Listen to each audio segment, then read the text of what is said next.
Oh, that's unusual.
Hey Teds, how you doing?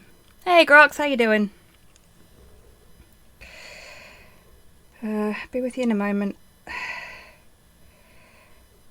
I've literally just finished setting up. Like, I'm amazed that I managed to get everything set up in time. Hey Mr. Mouse, how you doing? Hey Rocket, how you doing?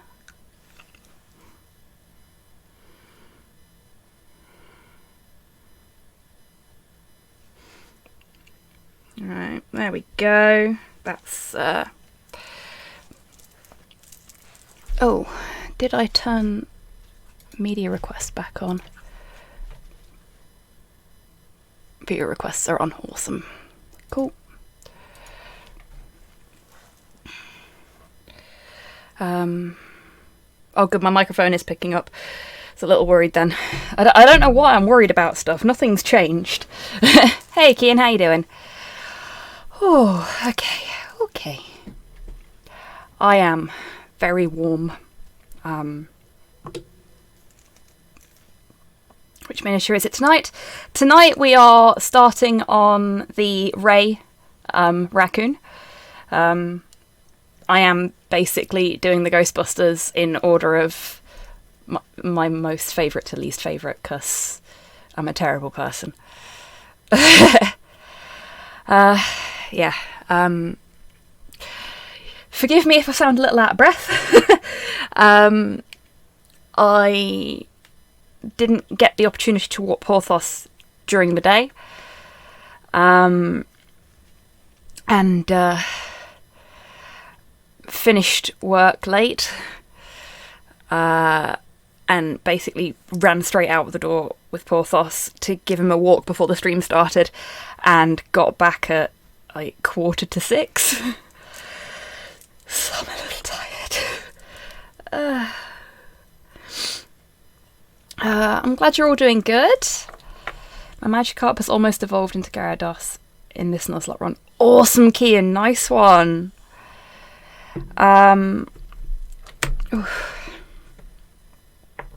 That's issue for this year. Journal. All my tasks went online today. Awesome, Grox.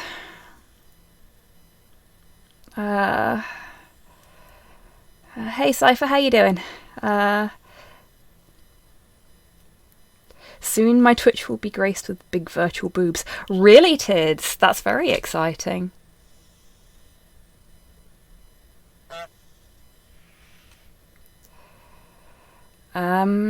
Cash the Vow, thank you very much for the follow. Welcome to the stream. I hope you're having a good day. Okay. Yeah, that's awesome news, Tids. I will look forward to seeing that.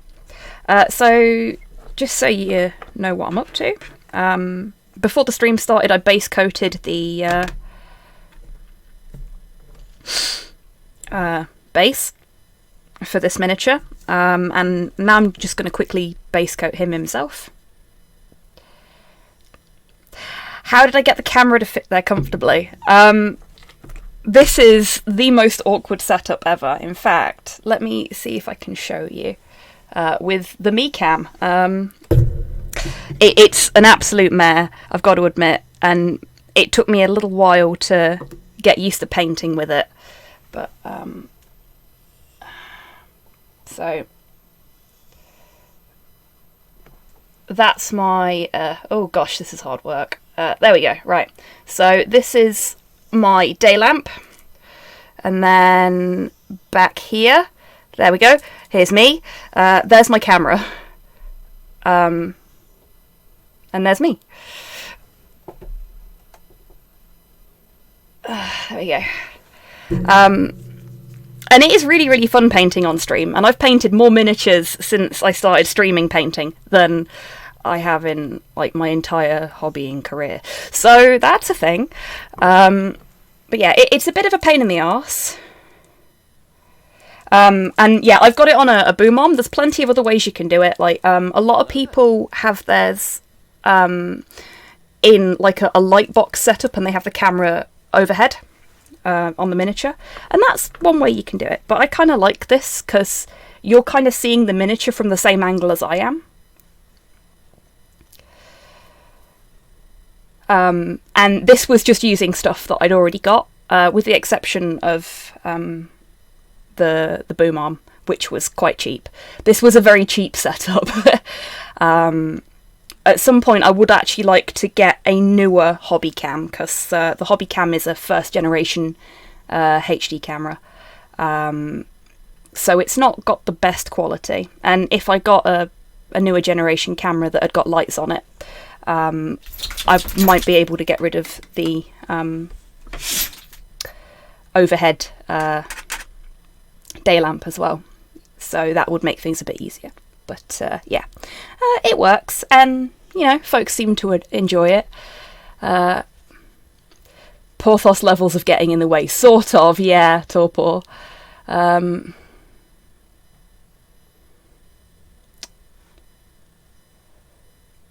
Oh, that's really cool, Tids. Hey, psychologist, how you doing?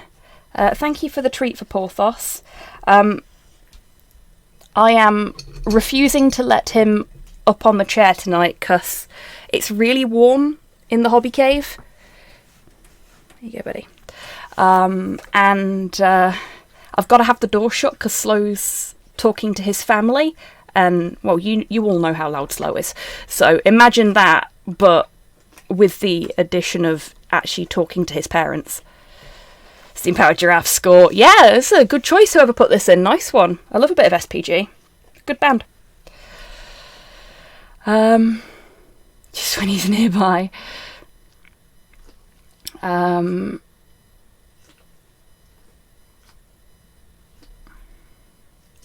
battling a team of 6 Magikarps with my Magikarp. Wow, that's meta, Kian. Yeah.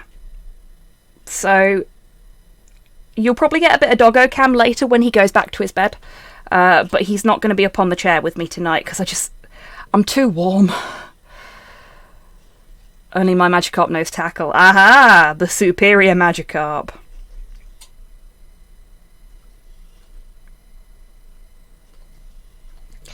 So, I don't remember if I showed this off, but I am base coating with Green Stuff World Matte Surface Primer in black. Those that have been here before know it is my favourite primer, and I use it on everything, and sometimes use it for things other than priming, because it goes on so smoothly. Like, I haven't watered this down at all, and it's just perfect. It's good stuff.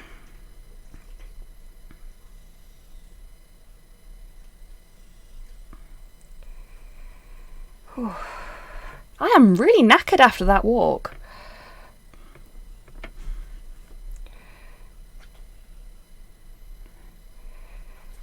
I didn't think about just how much it tires me out walking Porthos.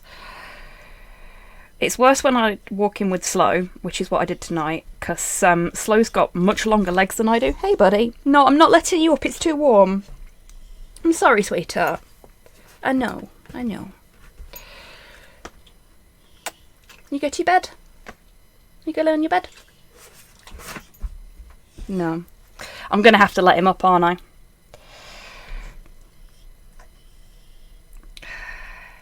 I? I can see it coming. He's boring a hole into my soul with his puppy dog eyes.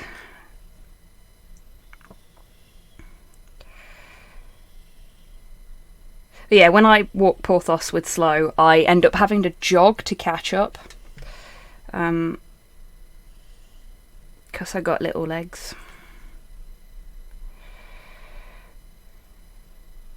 And Slow's not very good at walking slowly. He does everything else slowly, but walking he seems to be quite good at doing quickly.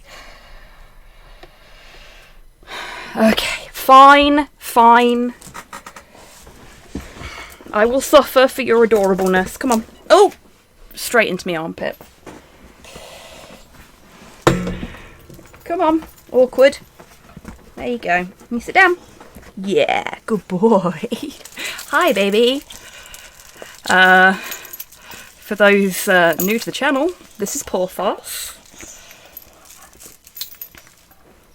And you are welcome to redeem your channel points to give him treats. As Mr. Mouse has very handily demonstrated right there. Thank you very much, Mr. Mouse, for the treat for Porthos. And now you all get some doggo ASMR as he crunches his treat into the microphone. Crunch. That's a good boy.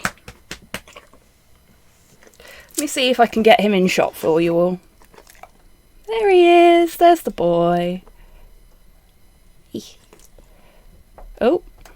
I was a little too rough with the camera then.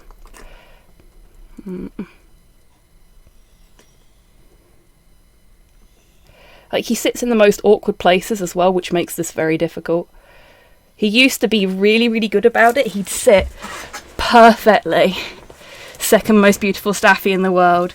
Hey, Cankfist, how you doing? I'm guessing you're also a staffy owner by that comment.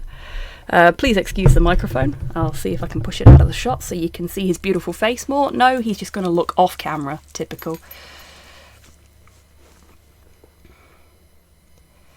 Secret of tall people like Slow and myself. Walk fast with long strides to be home and comfy quicker. Yeah, basically. Right. Mine is super old, scared of his own farts. Oh, bless. So Porthos is 12 now, I think. Maybe 13. I lose count, don't I, sweetheart? You might even be older than that. I think he's 12. 11 or 12, actually, yeah. Let's see if I can get less of the background in and more of the dog. Close enough. Hey! Good boy. Same age. Aww. Yeah, we've only had him for like 4 or 5 years. We adopted him when we moved into this place. First thing we did when we got our own place was adopt a dog. You doing? You just want more affection, don't you? He's a clingy little so-and-so, is this one. And a big old bundle of anxiety. But he's a lovely little boy. And when I'm not very well, he always sits with me. I have to think about how old my kids are, so don't feel so bad. Fair play, Cypher.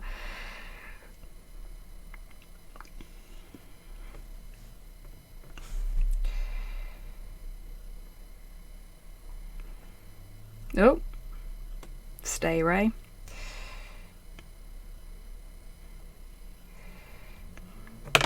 Or don't.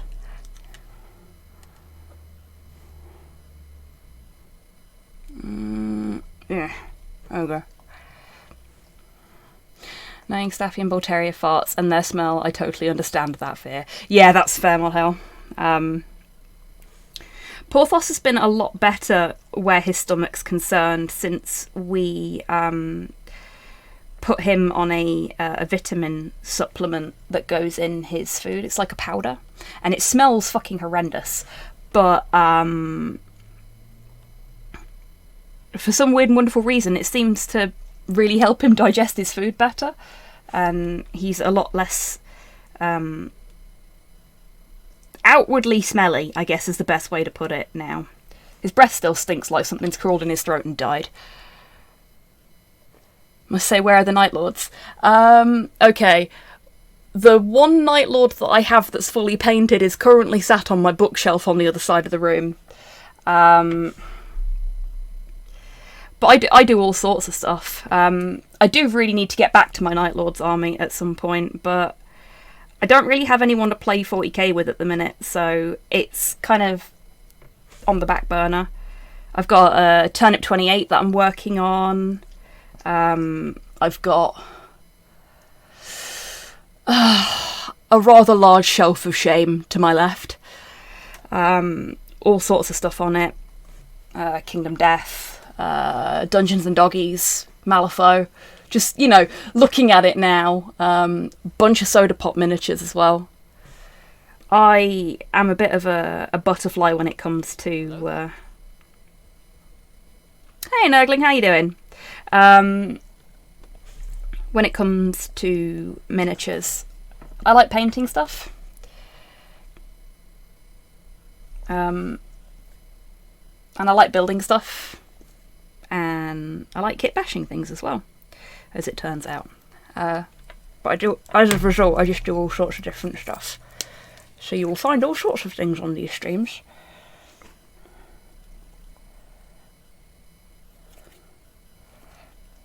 Oh, that's really cool, Kenk. Love it.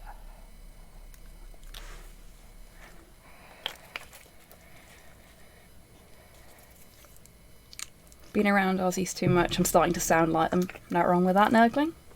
Hello there.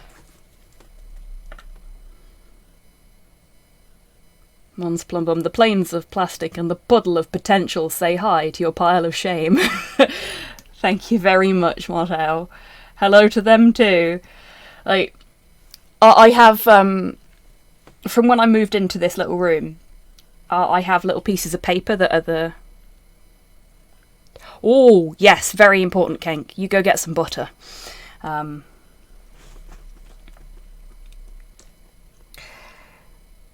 When I moved into this room, I graphed up the size of the room on a bit of paper and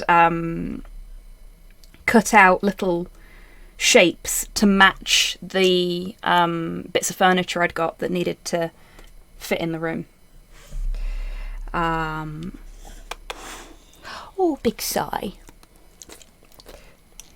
No kisses. No.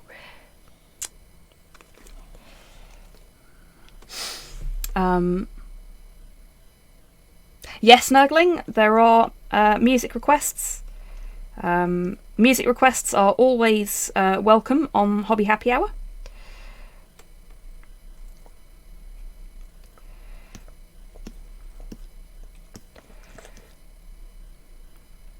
The jukebox is always open for use on these streams. Let's do something about that. There you go. You've got some jukebox tokens now.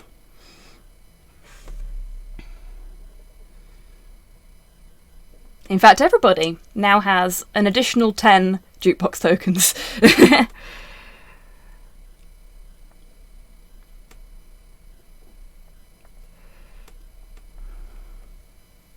No worries. You will get more jukebox tokens by watching the streams, and not just these streams either, but the gaming streams as well. You will just accrue tokens as you watch. Subscribers accrue them at double the rate, I think it is, something like that. That's just the way the system works. I haven't bothered to mess around with it. But, you know, it's a nice little reward for people that are subscribed, I guess.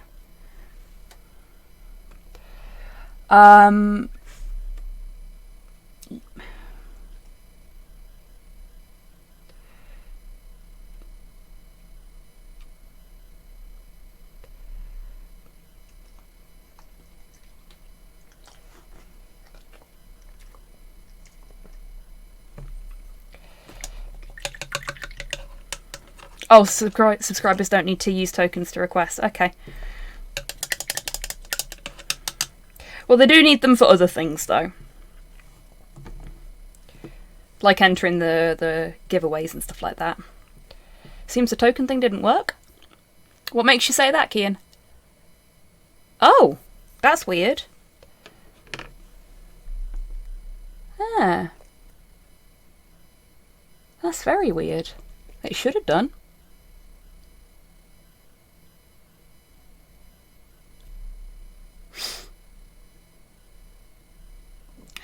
Thank you, Cypher. Yeah, that's very strange. Because it even said it's added the tokens to people, didn't it? Successfully added 10 points to 16 users, yeah. Odd.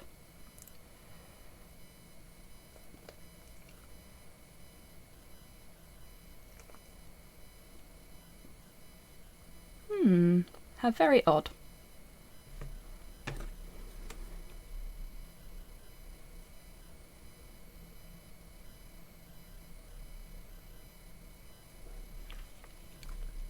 Textbook's being a git again. Can't win, can I? Okay, here we go. That looks it's fully base coated. Oh no, I missed a bit on his neck. So we'll probably only work on the base once I've finished base coating. Put that there for a sec.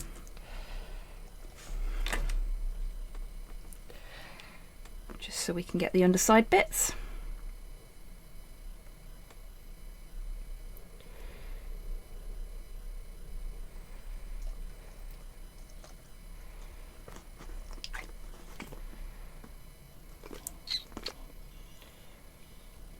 There we go. A little bit there as well. I mean, most of this is already dry. I say, wiping primer off on my fingers.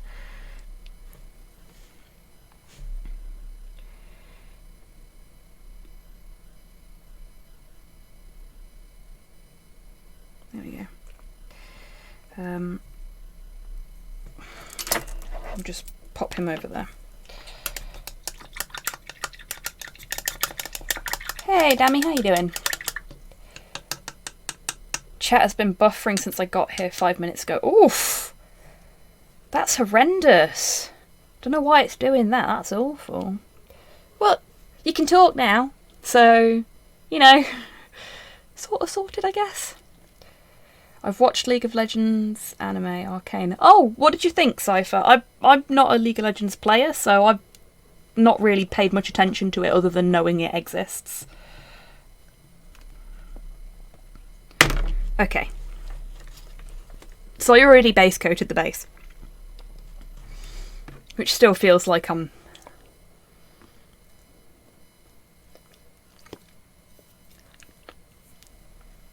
being weird.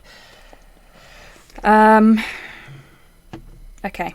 So you know what I'm doing. I've got on my palette some dryad bark, some scorched brown, and some Doomball brown. All Citadel, all pre-thinned with Liquitex.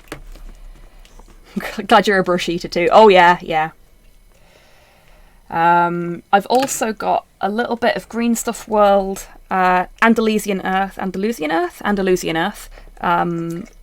ink wash, or wash ink if you prefer, on there. And that's what we're going to use to make the wood on... Also, welcome back, Hank. On the base. I'm going to start with the dryad bark.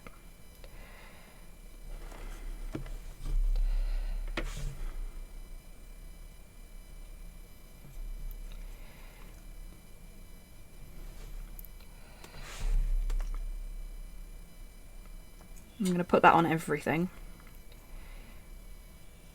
We'll paint the nails in later. They'll be the last thing we do.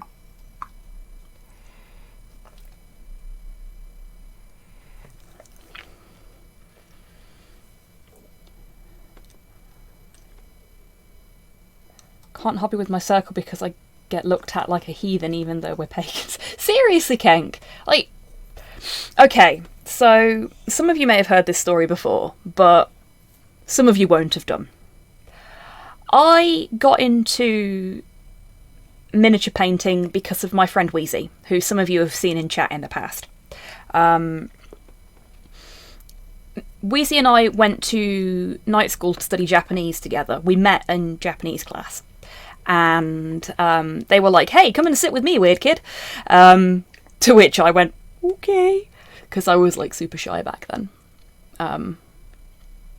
So I sat with Wheezy and we got on like a house on fire. Still do, to be fair. But they said to me after Japanese class one night, hey, I'm going to Games Workshop to Vets Night now. Do you want to come? And I went, no. And that went on for a few weeks. And then eventually I went, okay then, sure, why not? And I went to Vets Night. And Wheezy goes, hey, do you want to help me paint my drop pods? And I went, sure. Gives me something to do while I'm here. So I was base coating Wheezy's drop pods and Wheezy was painting them purple. And Wheezy puts the brush in their mouth to tidy the bristles up, and I went, did you just put that paintbrush in your mouth? And Wheezy goes, yeah, everybody does it. Go on. It's fine. Paint's non-toxic. Sticks the brush in the mouth again. And I go, no.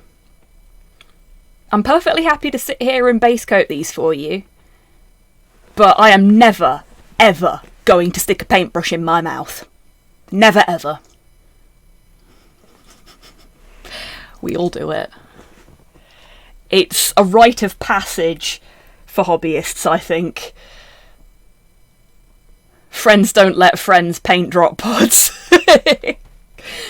Me and Wheezy have a very interesting friendship, it is true. No, Wheezy's a fab bean. I love him to bits. Hey, Podlord, how you doing? Those Marines were really cool. Like, red and purple Marines, very, very cool. I think Wheezy still got them, actually. What are you doing, Porthos? I'm staring at the floor for... Hmm?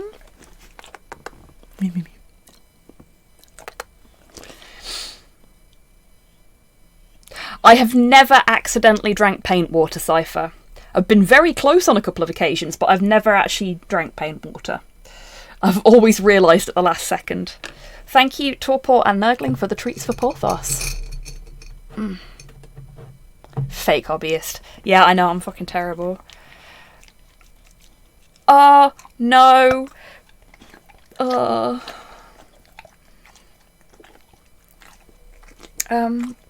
Porthos, you're adorable, but I don't want your spit. You can have that back. Thank you for the hydrate, Dammy.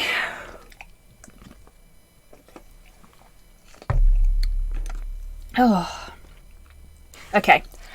So that's in there now. I'm gonna get some of the ink now and just dump it all over it.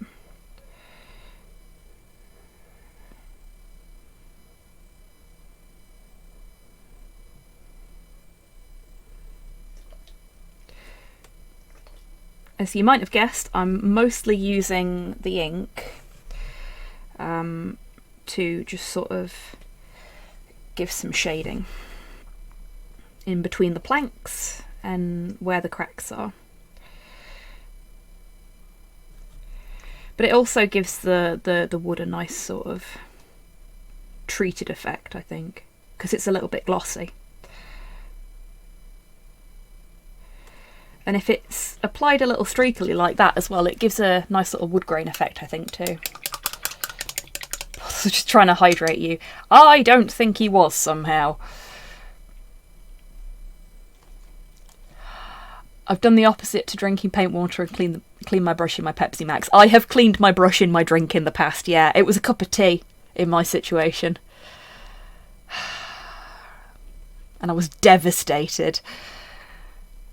Because I'd still got like half a cup left.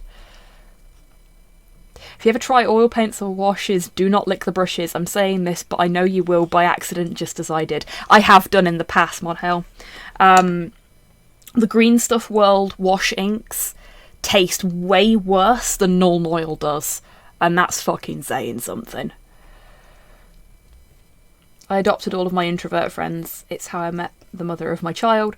I haven't drank paint water, dropped a new pot of Black Templar before though, and knocked an Agrax on the floor at work. Oof. Said it was insect pheromone. Dum Dums bought it. Oh my god, that's brilliant, Kenk. Love it. Yeah, I've not dropped any new pots. I've not drank any paint water. I have, when opening one of the newer design Citadel paint pots, it did spit all over me on one occasion because it was like there was way too much paint just up in the lid, and I popped it open. I just paint all over me. So that was fun. I have this one friend who only paints his minis in dark colours. Me and my other friends always place his Pepsi glass next to his paint water. Took big sips twice. Oof! Brutal groks. Bye, Porthos. Right. And now back to me. Aren't you lucky? The good boy. Okay. I'm just gonna, now that the dog's gone. Harmless bastardry is good fun. That's true.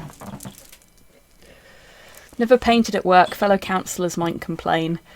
Yeah, that's fair, Cypher. I've also never painted at work, because I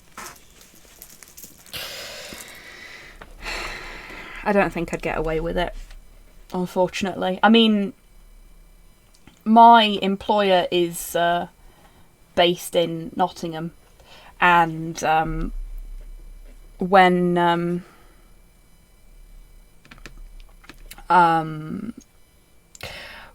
one of my seniors asked me about what I was doing in the evening or something like that, and I mentioned that I do this, he was just like, oh, so you paint Warhammer then? And I was like, yeah, sometimes. You know about Warhammer? He's like, yeah. My nephew's like really into it. He goes to Warhammer World all the time. Like, holy shit, we found a commonality. That was weird. Never again.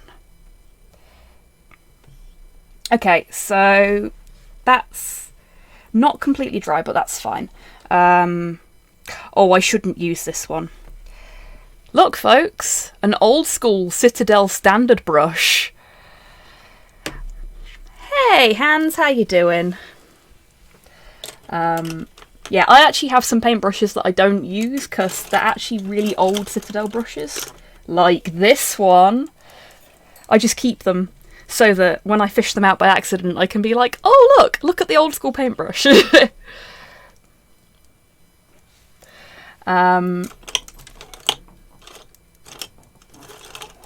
What I actually want... Where is it?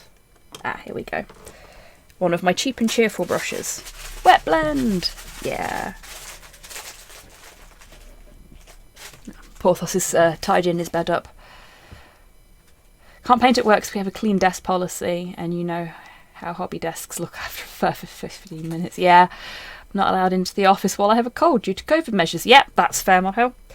So yeah, this is a cheap and cheerful brush. Oh, that sucks, Kenk. That I got from a painting supply store ages and ages ago. Just a normal acrylic paintbrush. And these are great for using for like dry brushing and stuff like that, because if you knacker them, you've not spent a load of money on them. What I'm going to do is I'm going to get a little bit of the scorched brown. not too much.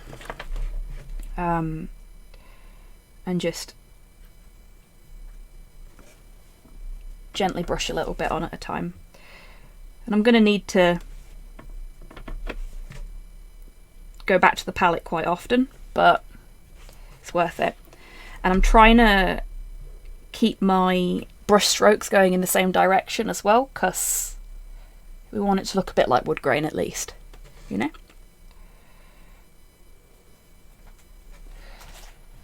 And this is going to be quite subtle because there's not that much of a difference between the two colours, but that's what we want. We'll get into the less subtle stuff later. This is the only place where I have any subtlety, is in my painting.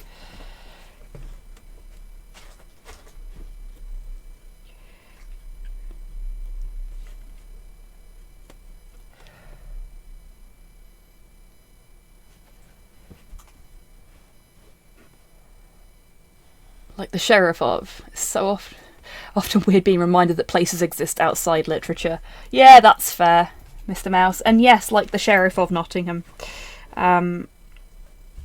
Nottingham is where the main, like, Games Workshop HQ is.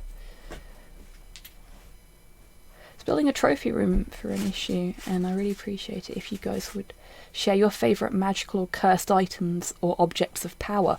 Ooh, that's a good one, Pudlord. So, my favourite magical item is one that Seamus introduced me to. It's from a D&D add-on. A naughty D&D add-on, I should say. Can't remember the name of it. If Seamus is in chat, he'll be able to tell you. But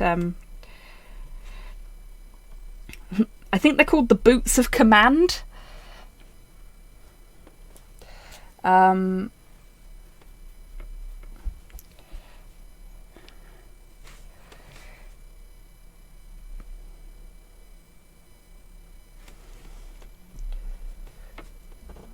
are we listening to? This is good. I like this. Oh, put a little too much on them. That's fine.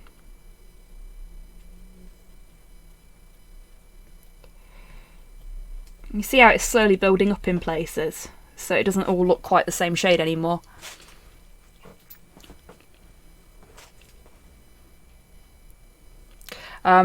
Yeah, I think it was the Boots of Command, but the Boots of Command, if that's what they're called, basically, people aren't allowed to sass you when you're wearing them. They have to take like a willpower check or something like that to sass you. And I was playing a halfling artificer who's like really friendly, like everybody's cheerful uncle kind of halfling artificer.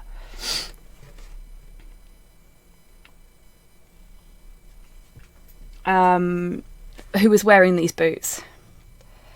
Hey, Cyborg, how you doing? Also, hello, chat, and Tan, everything hurts today. Oh, Cyborg, I'm sorry to hear that. That is a big mood.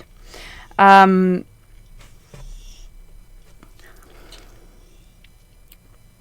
there was a teenage half-orc bard in the party.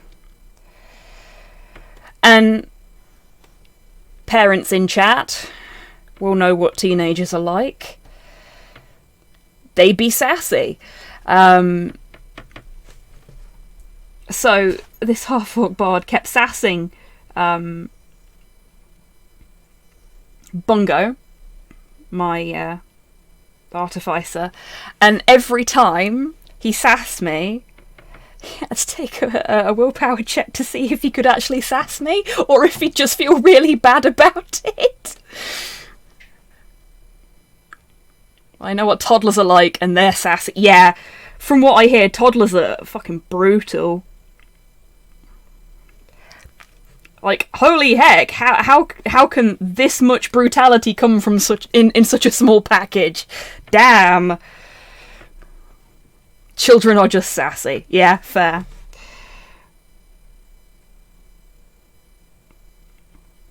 Yeah, it was great. We had a lot of fun with that. And because of the kind of expansion these boots come from, they're like proper, like, arse-high leather boots with big heels on them that lace up all the way. Proper Dom boots, basically.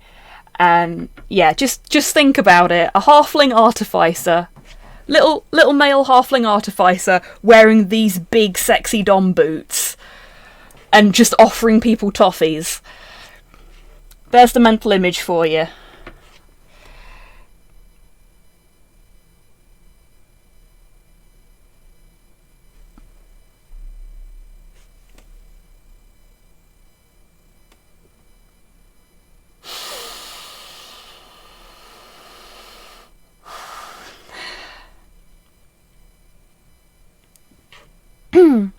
Sorry. Wasn't expecting any Dragon Ball stuff in the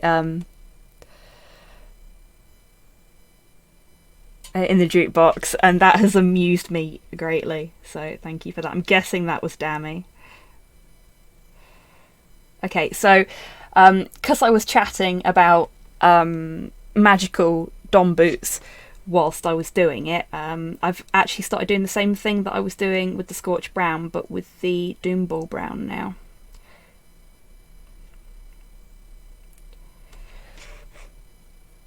Again, trying to keep my brush strokes going in the same direction so that the wood grain looks like wood grain.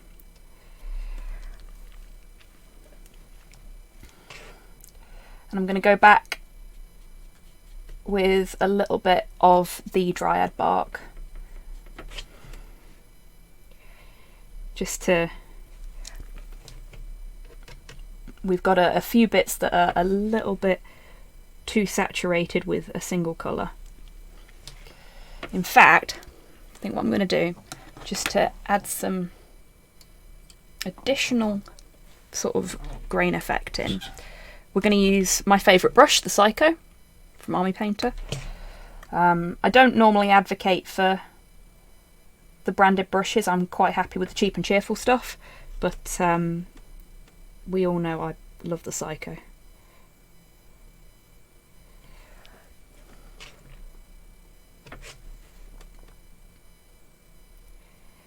For someone like me who is extremely shaky, this is a great brush to have, because yeah, it may mean that I'm spending a little bit longer applying paint, but I've got a lot more control than I would with any other brush. So I've actually taken a bit of the primer, really thin bit of the primer, and I'm just making some little lines on the wood.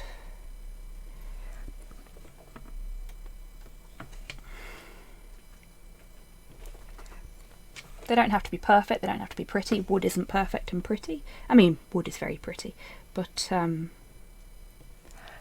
there's nothing perfect about it. It doesn't have to be a straight line or anything like that. It's one of my favourite things about painting anything that's even vaguely natural, is that it is inconsistent, which lends itself very well to my paint style.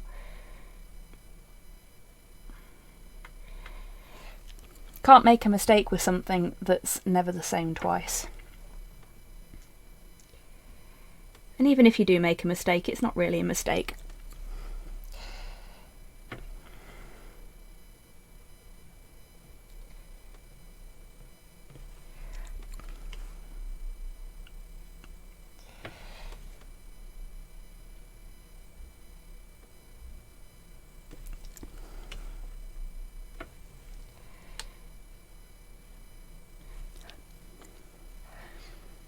One of my favourite magical items from the Legend of Zelda series is the Lens of Truth, which can reveal things that have been magically concealed, but can also reveal the contents of a container before you open it, and reveal something's true nature. Oh, neat, Hans. I like that.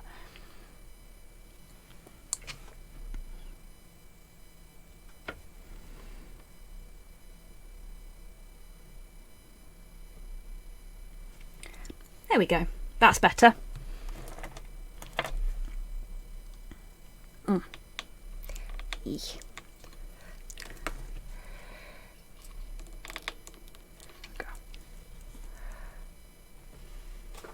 Ta-da! Okay.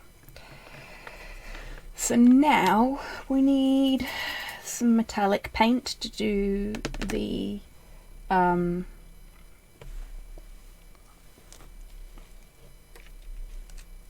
nails. There we go. With and I'm going to use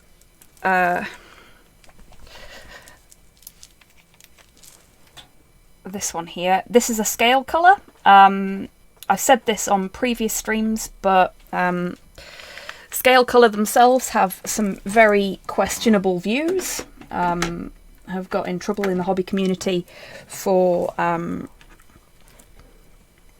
frankly supporting the more fashy portions of the hobbying community. But I can't afford to throw out paint,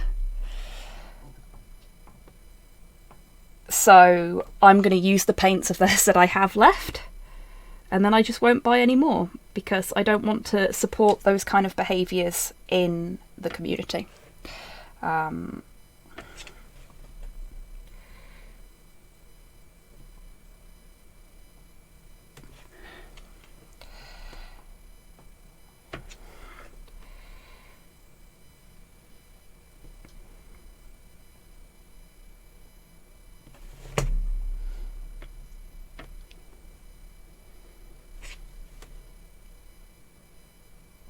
Yeah, there are Citadel alternatives to the paint I'm using, but I don't own them. Guessing this was Cypher. Oh, it was Buff. Nicely done, Buff. This is If I Were a Deep One, from A Shoggoth on the Roof by the H.P. Lovecraft Historical Society, and I'm quite fond of this particular musical. It's wonderfully silly.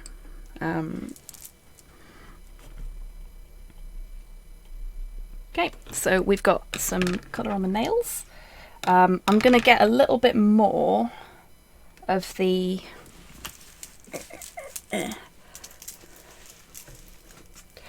I don't think I know them, Cyborg. Yeah, I'm going to get a little bit more of the Andalusian Earth, this one, and apply it in specific places this time instead of just using it as a wash, just to get a little bit more depth.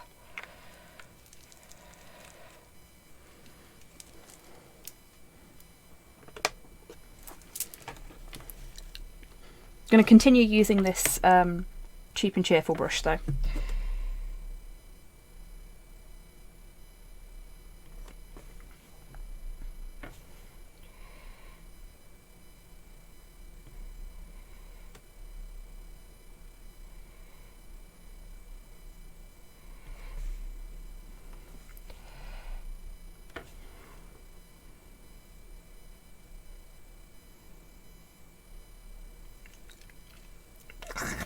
Yeah.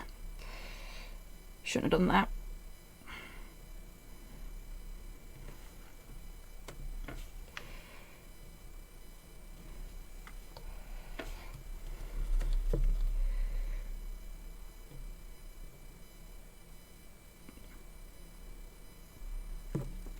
Yeah. I know I shouldn't do that because it's disgusting, but it's quick and easy. Guess we got a little too much in some places.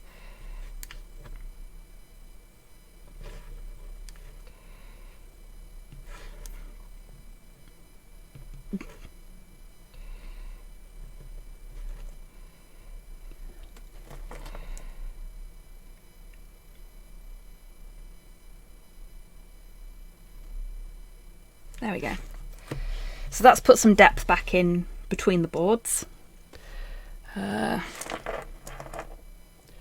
trying to give you the right angle for decent light there. But you can basically see what I've done.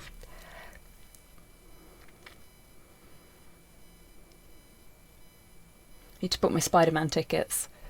I've heard something on Twitter about people scalping Spider-Man tickets. Is that actually a thing that's happening? I live under a rock. Okay, it doesn't like the topic channels. That's the problem. Huh? Topic channels? Rocket? Seemingly. Oh, geez. That sucks. Like, I thought ticket scalping was a thing that only happened at concerts. Never heard of it happening for a movie before. That's crazy.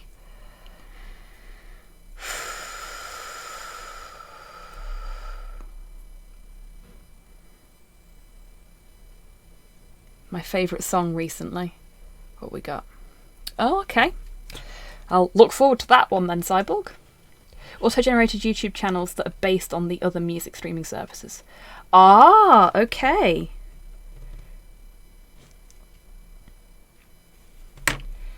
So is that like because you've listened to this, we recommend these kind of situations then? Okay, I think we can say that the base is done. What I'll do before we finish up the miniature is I'll just tidy up the rim of the base so that it's all black, and then we'll do what we did with the last one. Yes, you can, Kenk. !SR and the YouTube link will allow you to put something into the jukebox. I will say though, one of the rules we have is do not put shitposty music in. Parodies are perfectly fine. I love a bit of Weird Al. The stuff from Dragon Ball Z Abridged, great. But shitposty stuff is a big no-no.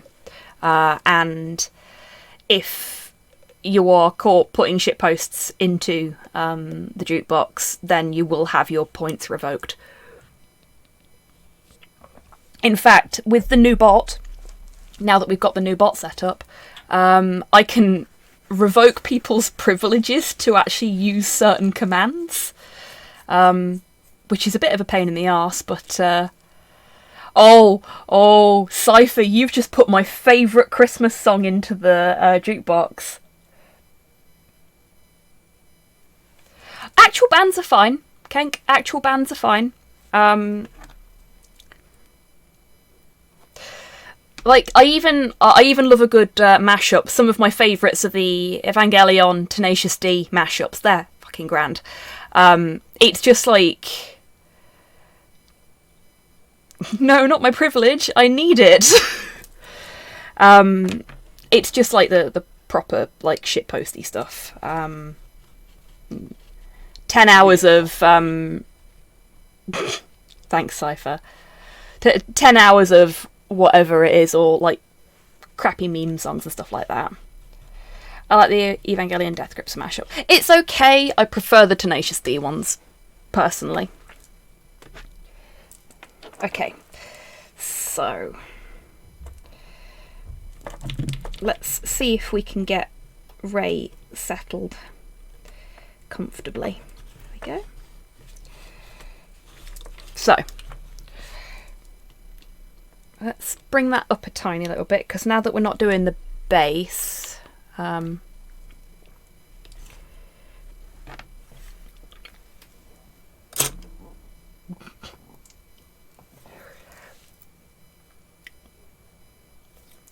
put this one in again because I started KOTOR 2. Hey, no wrong with that. Are you enjoying KOTOR? We've got a couple of little bits that the primer's come off on, so we'll just catch them in.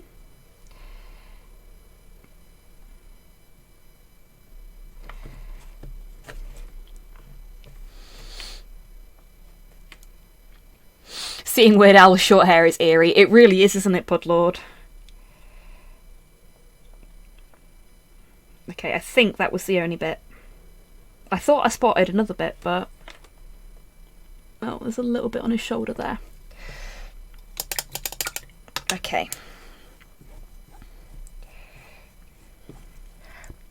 So, we'll start with the fur, like we did last time. Kenk, seeing as I don't think you were here for the last raccoon, this is Spengler. I finished him last week.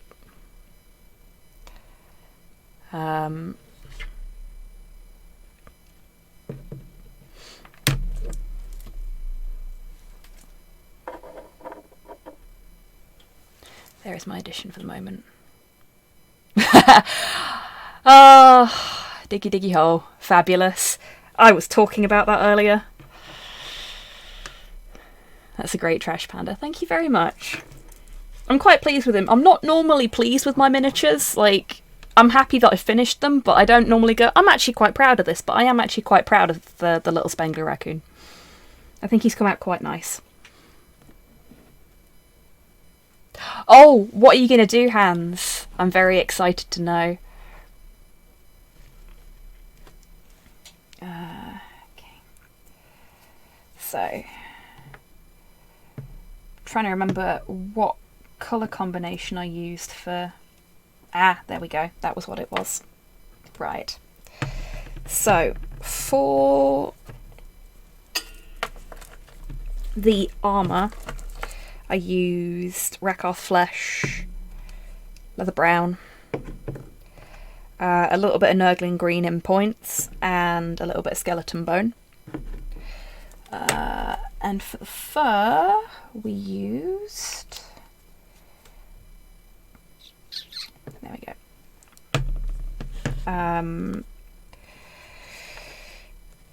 Mechanica Standard Grey, Eshin Grey, and Spaceship Exterior. So we're going to start with the Eshin Grey. The Eshin Grey is our base coat. It's the darkest of the two greys.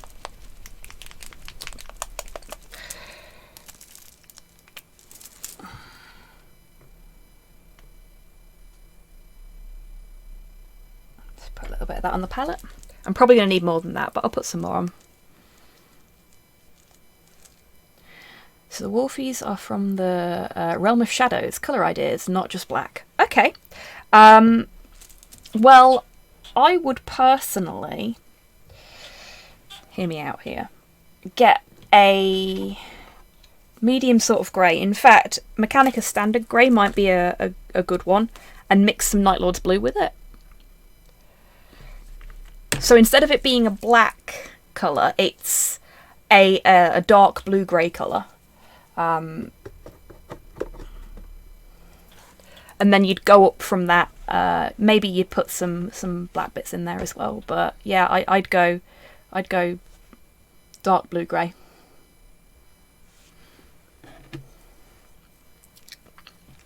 That's just me though. Chat, have you got any suggestions?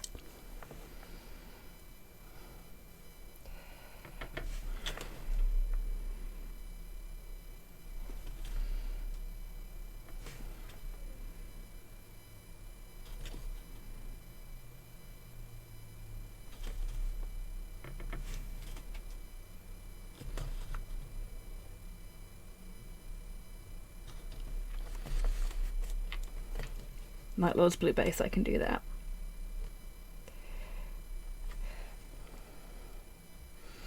I mean, give it a test first, see if you like it, would be my suggestion.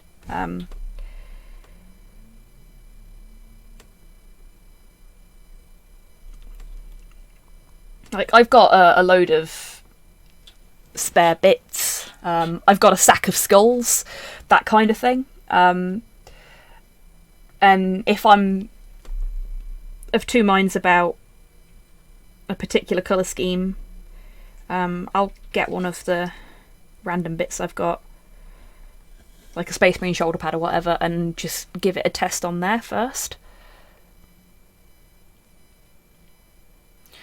Monochrome, but using blue to deepen the shadows adds a really nice effect. Oh, I can imagine Mr. Mouse. Bet that'd be really nice.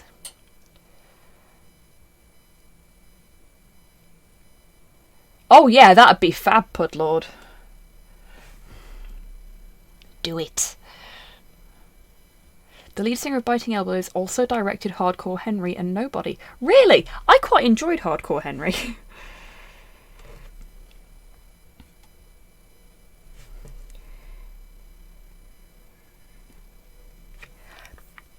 Okay, I'm not going to make the mistake I did last time. Because he's wearing little boots on his feet. And I painted the feet grey last time. These are pretty good, Cyborg, by the way. I like them. This is a good track. Hardcore Henry's rad. Hardcore Henry was good fun. Yeah, exactly. I also really liked... I saw Guns Akimbo a few weeks back, and there were bits of it where I was like... But overall, it's quite fun. And, oh gosh, what's his name? Rhys Darby. His character's so fucking good. I love him in everything he's in, really. He's always very entertaining.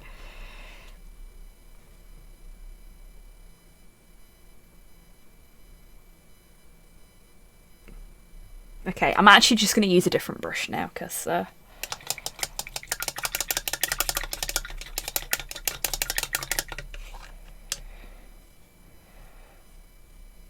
Oh, that's really cool, Cyborg.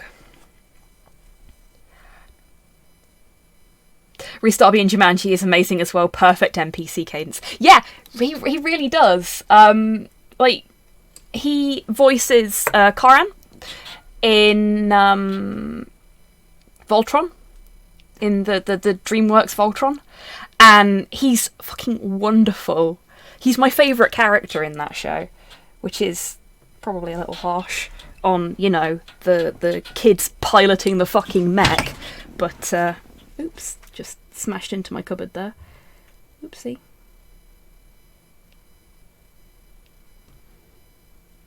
Rockethead, good choice.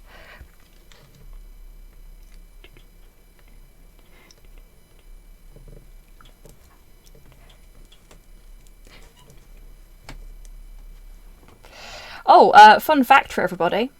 Up until a week ago, my town jingle in Animal Crossing was the Back to the Future theme, because I had a habit of time travel cheesing.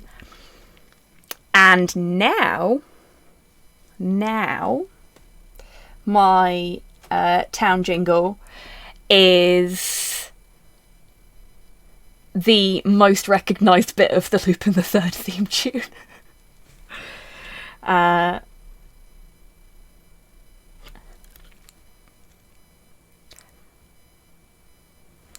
It's that guy what drives like a madman, indeed.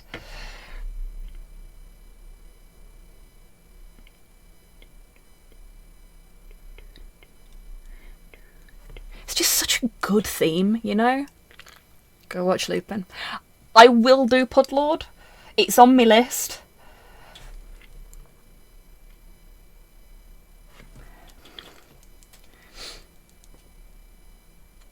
Laughs in Fiat 500 above, which goes faster in reverse. Yes.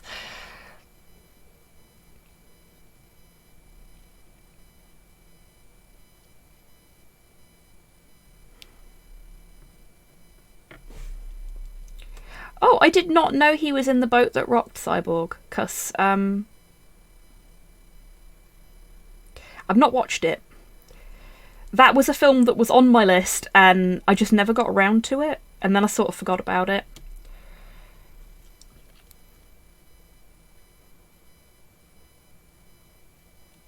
Netflix Lupin makes me want to see a Sherlock Holmes rival him.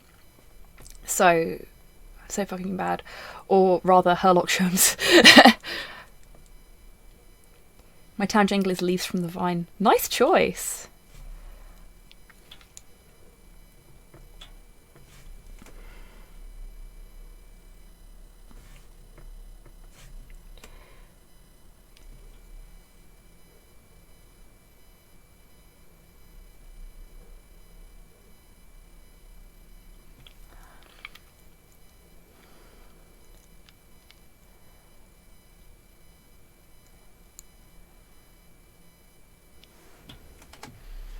Mm-hmm.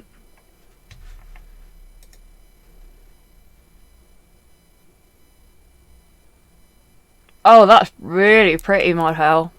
I like that. Yeah.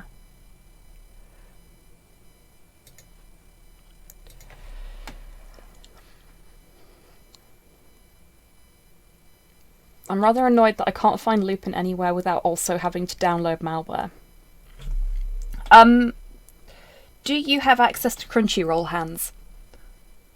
Because I think... Or unless you mean the Netflix Lupin, in which case I can't help you there, I'm afraid. Ah, fair enough, Cyborg.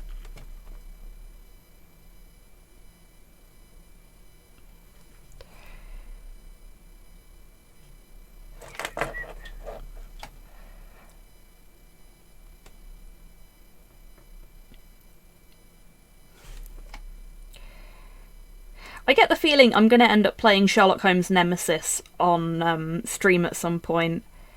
Because it kind of makes sense that, you know, the point-and-click loving Sherlock Holmes and Lupin fan would play the point-and-click adventure game that has both Sherlock Holmes and Arsène Lupin in it, you know? Crunchyroll in Norway has Lupin the Third Part 4. Right. So the original Lupin, like the first season of Lupin the Third, isn't currently available anywhere, as far as I'm aware, Hans. I might have a copy of it on my NAS, but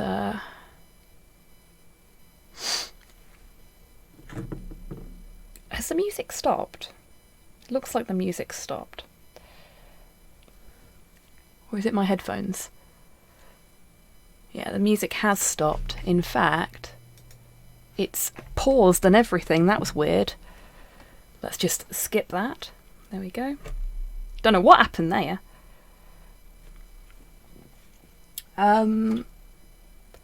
Yeah, I might be able to sort you out there, Hans, but I need to check. Crunchyroll in Norway is a real mess because we fall outside of EU and they don't bother with half the stuff.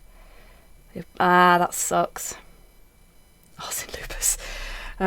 Arsène Lupus is exactly how I describe my lupus, so that works beautifully, Modhell. Well done. Firestarter Wolf.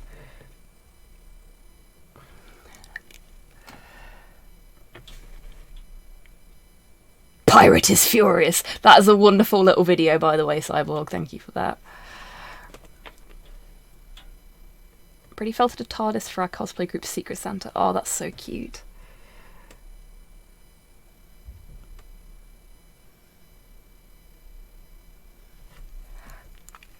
What time is it? 7 o'clock. Okay. I got through painting that base a lot quicker than I expected to. Normally these things take me ages. I suppose I know what I'm doing this time because I've done it once already. But yeah, what of Lupin the Third have you seen, Hans? Have you seen any of it? Like, have you seen the Castle of Cagliostro, for example?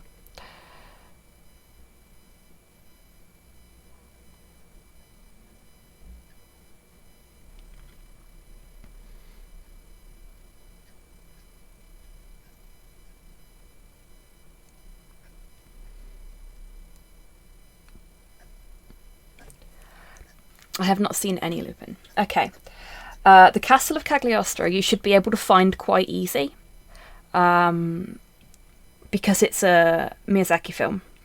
And whilst it's not technically a Studio Ghibli film, it is kind of considered an honorary Studio Ghibli film. So it's easy to purchase and usually quite easy to find.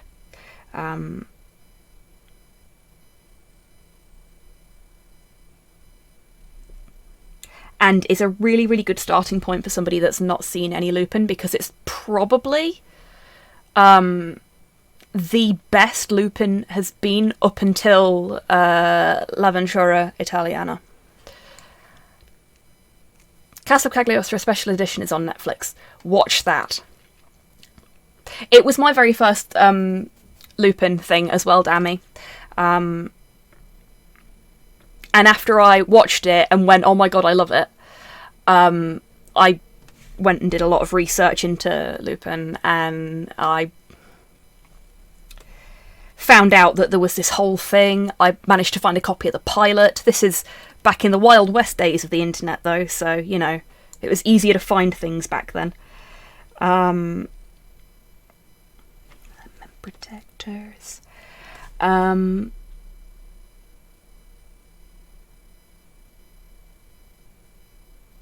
And I managed to get... I even managed to get a copy of the Lupin of the Future OVA. I think it's an OVA. Which is odd.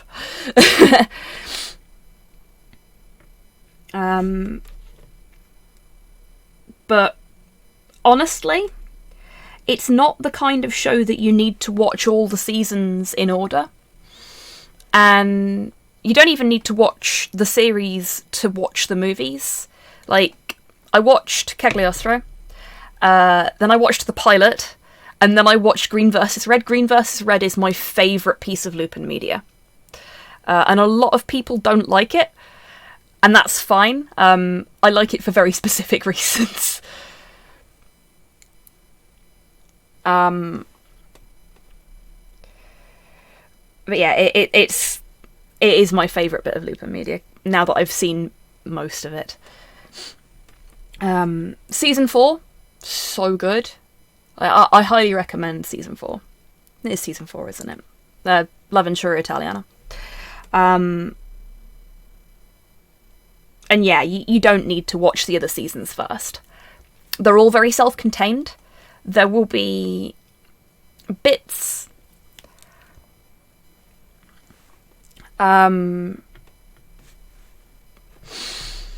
that overlap between episodes within a season, but the seasons themselves are self-contained.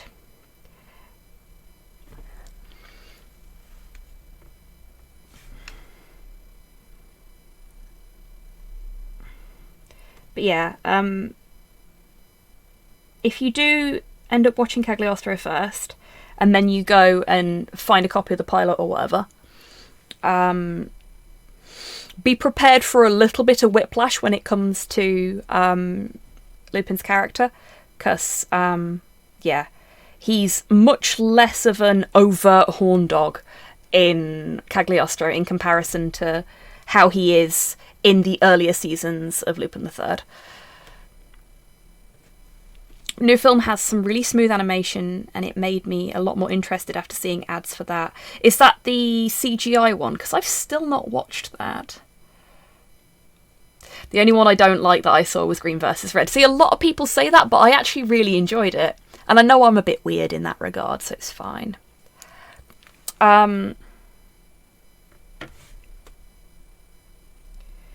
It doesn't do for us all to like the same things. CGI one, yes, it looks really good. It does look very good, doesn't it? And, like, as somebody that followed it when it was first announced and is fairly...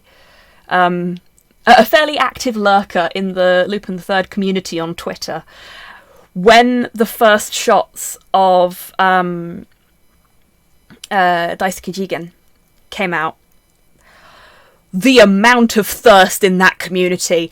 Oh my god. Like, I can appreciate why. Jigen's my favourite character. But... fucking hell, folks. Damn. It's Lupins versus Lupins. Yeah. And the explanation for it makes me very happy.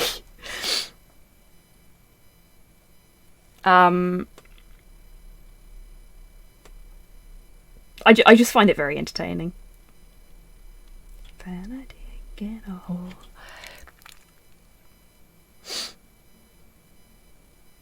Remember there was an Inspector versus Lupin Sentai series. Was there, Cyborg?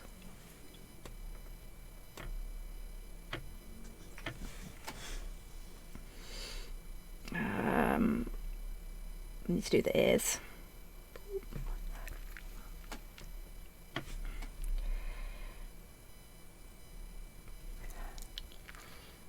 Cool. Cheers, Cyborg.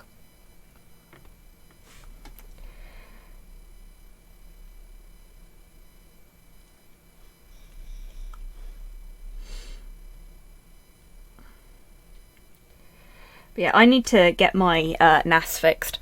We've got a NAS network access share. No. Yeah. Oh, nice rocket. Enjoy. Again, cigarettes in Castle Cagliostro make me really happy. They're just the ziggiest of zags. I love them. Yeah, same, Pudlord.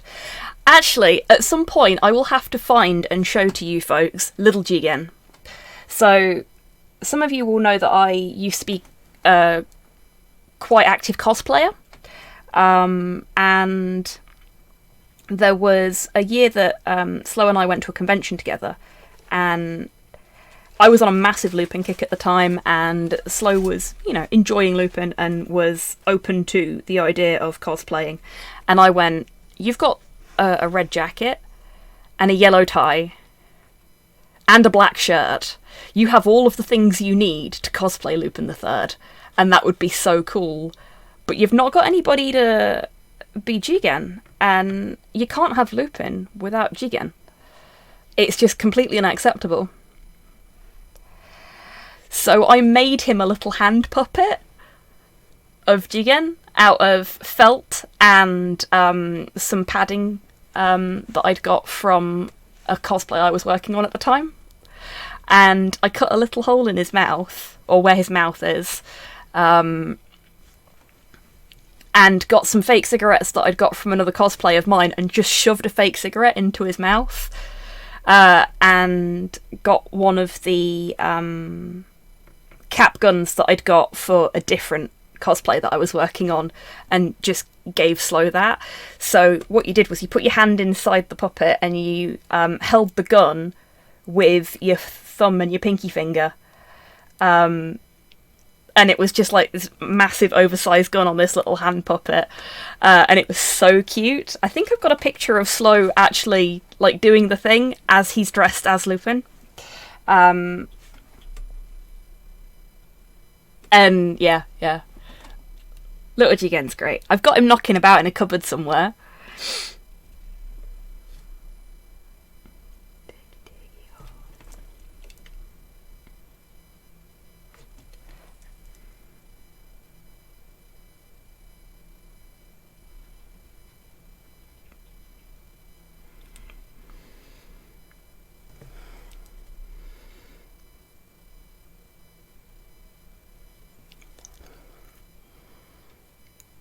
Oh, really, Cyborg? Go on. I mean, I don't really cosplay these days because it's too expensive and time consuming, and I can't get to any conventions, so...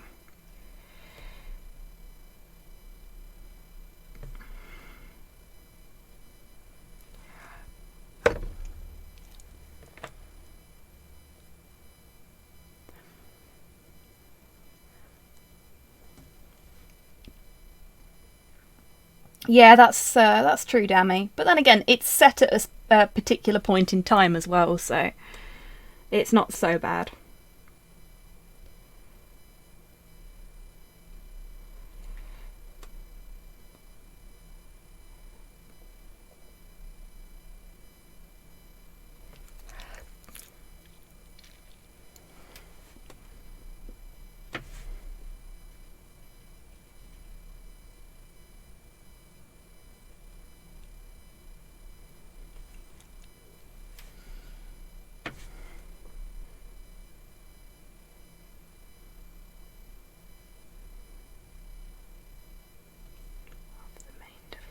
I've not heard this in yonks. So you say it was founded by my friend during lockdown.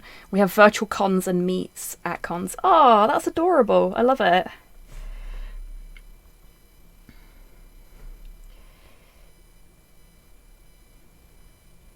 Like, I'm so out of the loop on the con and cosplay community at this point. And I've got a couple of costumes that I should finish. I know I should. I don't have the time or the energy, and I kind of just want to paint miniatures instead.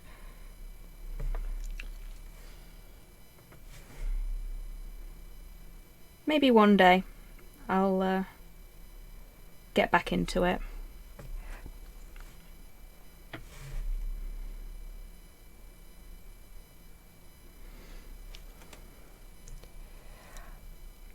I have some costumes I would love to make, but money. Yeah, same hands. Like, there is one in particular that I would...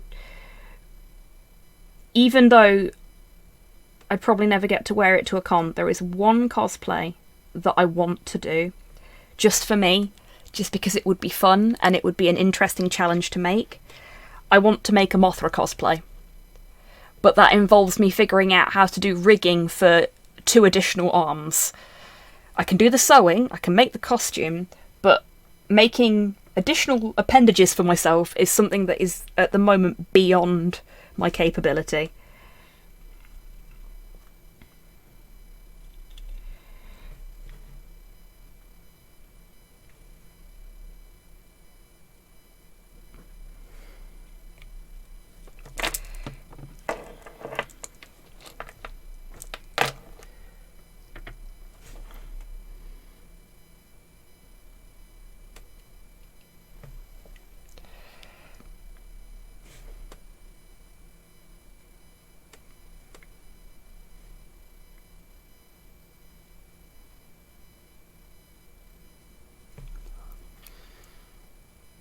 Making 60s henchman costume.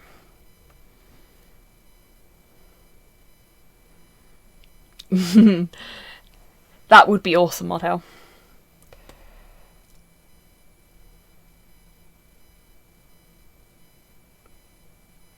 Cross top pair, cross chest have bottom pair be arms. So what I'm thinking, Mr. Mouse, is I want them to move with my actual arms. So there'd be a certain amount of wiring involved. I've seen people make posable arms, which is another option, but really what I need is to be able to use the 3D printer that I've got. Because then I can 3D print components to build like a jointed arm with little hooks and loops in it, so that I can rig that all up with fishing wire. That's what I want to do. And I know it's doable, I just don't have the tools and the time to do it at the moment. But one day I will, and when I do, I'm going to make the coolest fucking Mothra cosplay. What you really need is Doc Ock style metal arms. Yeah, that'd be cool. I mean, to replace my actual arms as well. Because these meat arms are rubbish. Looking forward to it. Oh, thank you very much, Mr. Mouse. One day, one day. Hey, Mum, how you doing? Are you excited about JoJo? I sent you text messages. I got excited. Oh, yes. For anybody that doesn't already know, House Calcifer is my mum, my actual IRL mum. When JoJo's Bizarre Adventure became available on Netflix, I live tweeted me showing it to my mother. And we watched it all together, and she really enjoyed it. And now Stone Ocean is out. And I am very excited, because I have not seen Stone Ocean either. Which means we get to sit and watch it together. And I'm very much looking forward to the weekend when we can possibly watch it. As the Iron Hands say, flesh is weak. Indeed, flesh is weak. Hello there. Hi, Mum Tan. Yeah, that works, Cyborg. Yes, I am excited. Good. I am glad. I will make a little admission. I watched the first, 10 minutes of the first episode earlier. Hello there. Hey, Longfang, how you doing? And yes, I've watched the first 10 minutes of the first episode because I got overexcited and went, fuck it, I want to look. I must peek. Yeah. It's going to be interesting. Yes, yes it is, Hans. Came out today. I am very hype. Very hype.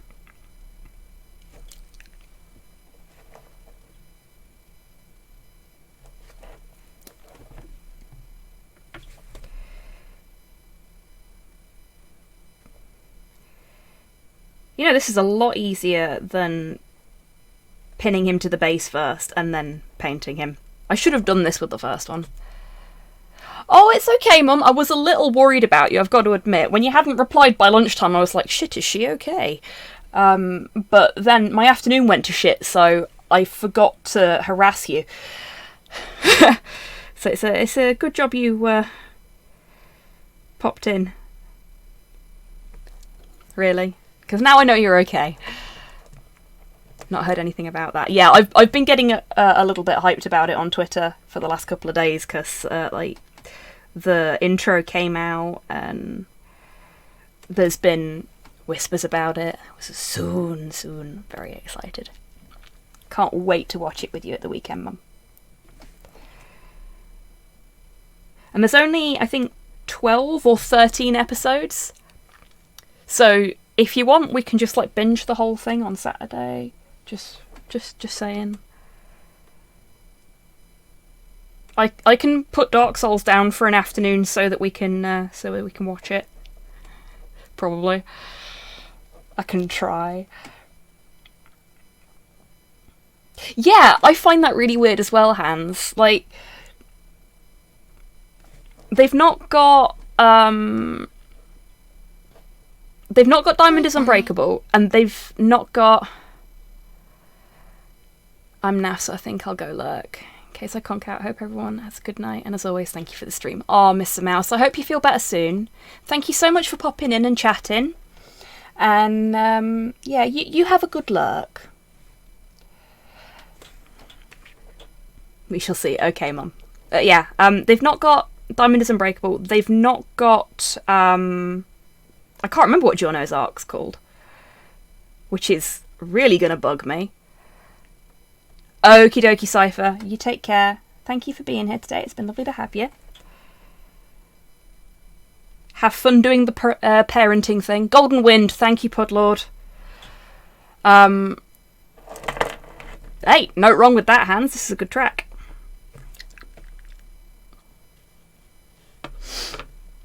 Oops, sorry, camera. Thank you, Squig Friend. We'll go with the... Yeah, let's go with the super for this. So, switching to the super detail brush.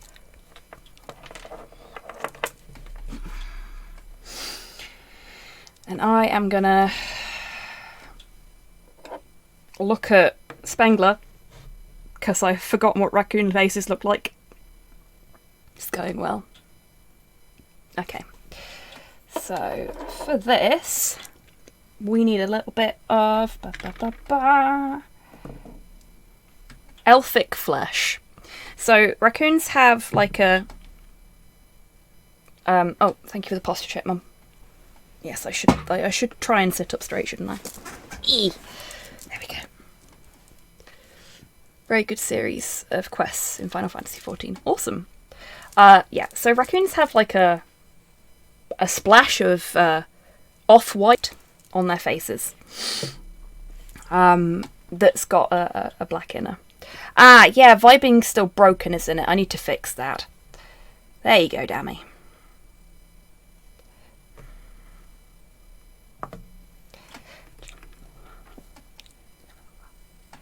Freaking love this song. So we're going to use a bit of elfic flesh, which I've already got on the palette from last week. And it's still usable. Wicked. Now this is going to be a bit more difficult than last time, because Ray's got goggles on. That's adorable, hands.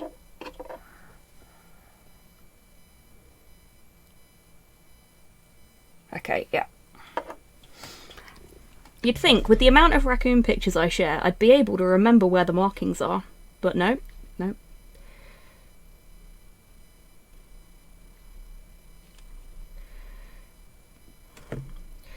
So, I've not got much wet paint on the brush at the minute, which is good, because I don't want this to go on nice and even,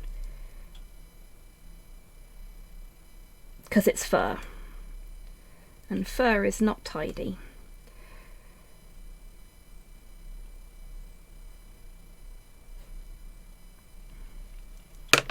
Damn it, Ray! Stay. Good raccoon.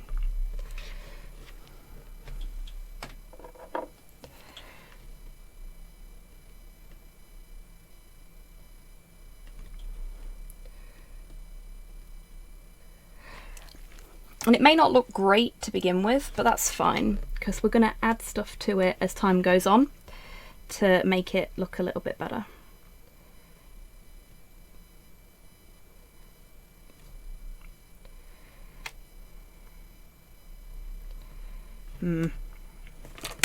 Let's sort this putty out first, though.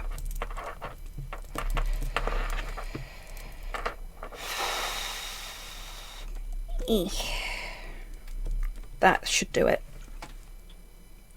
This is the original piece of putty that I put on this painting handle about a year ago, I think, when I first got it. So it's doing well. Too much. And yes, I did just lick the excess paint off of my brush, but yeah, it works.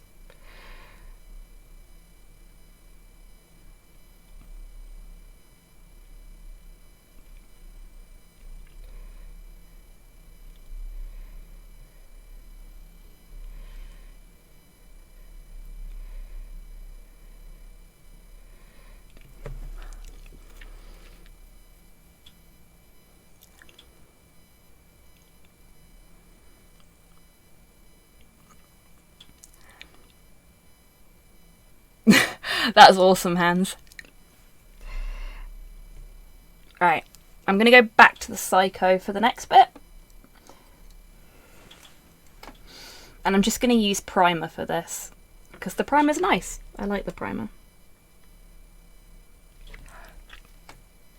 Or I would, but I think it's dried out. We'll find out in a sec. Ah, no, there we go.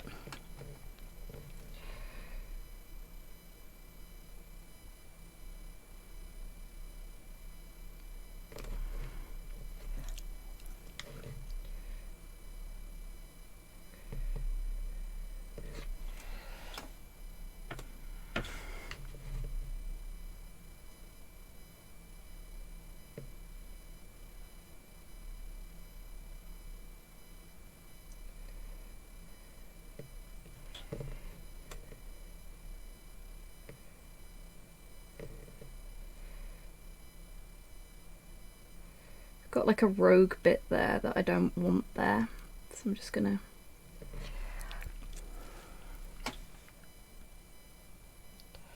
now I'm gonna get a little bit of the outfit flesh again.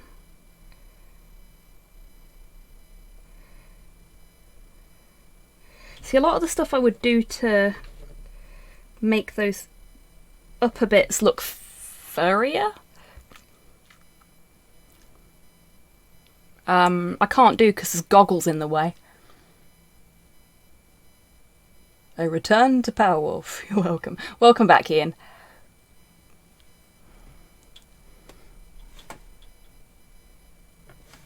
Yeah, it's a good track.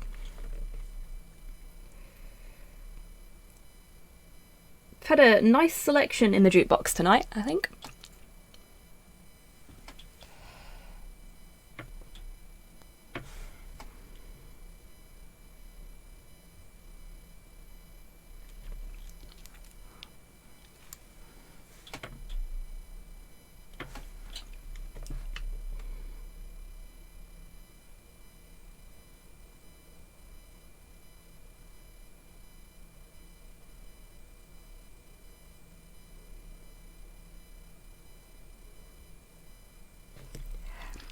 You might be seeing why it is I like the Psycho so much now. Because stuff like this is so much easier with a little brush.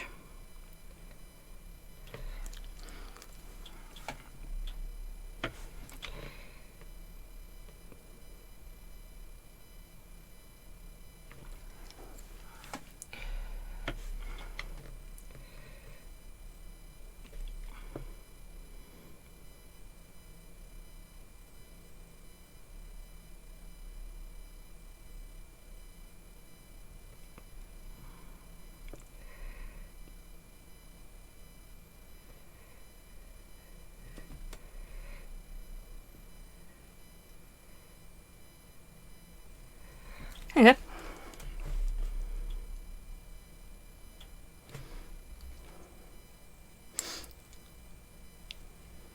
think we might appreciate the song I just added. It has a trumpet.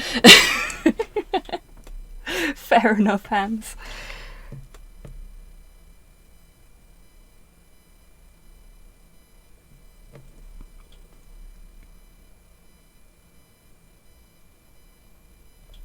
There we go. Now he's got his nose back.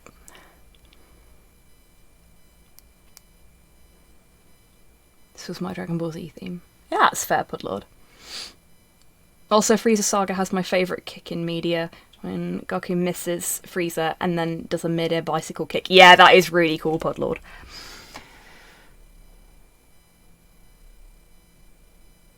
I'm going to paint his mouth back in.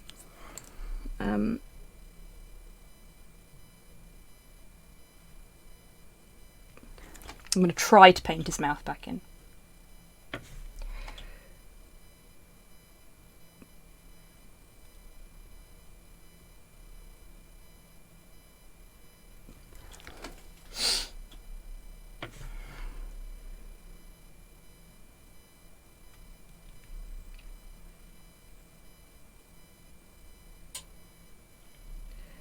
There we go.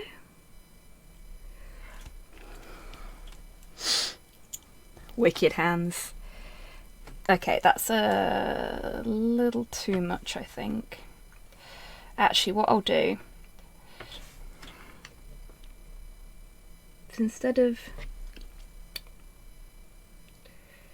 painting over that completely, I'm gonna... There we go. So I just put a little bit of the grey over it. And then...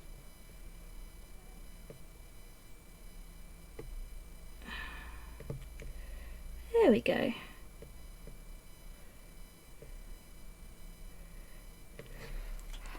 Oh, seeing as I mentioned Dark Souls again, seeing as it's a thing I'm spending a lot of time on at the moment, for anyone that saw my tweet about the Black Knight that went and hid in the ceiling to get away from me, I restarted the game a little bit later on in the day. Or night, as the case may be, and he'd respawned back to where he was supposed to be, and I killed him. So he's dead now.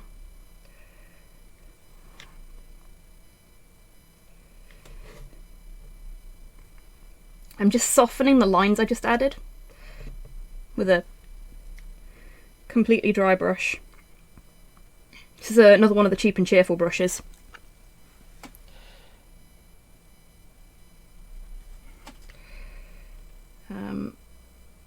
Put a little bit of paint on it and just spread that out a little bit, just because it was uneven in a way that I didn't want it to be. It's better.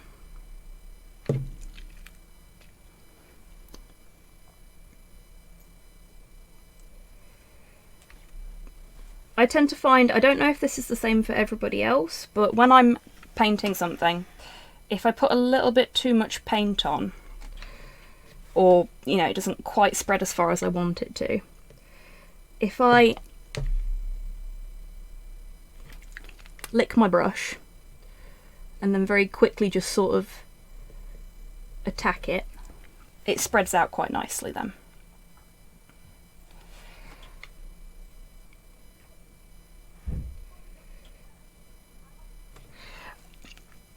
Also, it's a really nice sort of, for want of a better description, Tipp-Ex trick if you've got paint in a place you don't want it.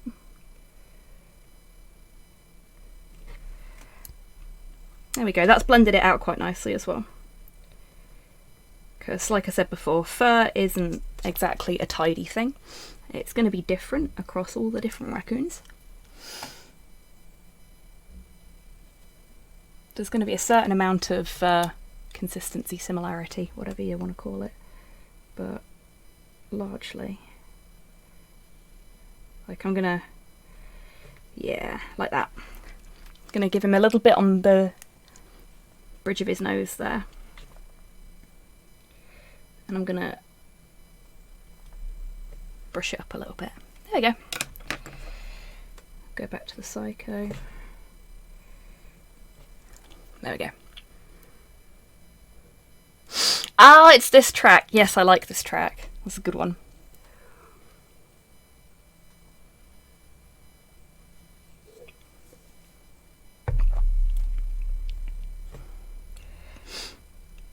I can't comment on Wib's behalf, Hans, but yes, I like this one because there's a trumpet in it.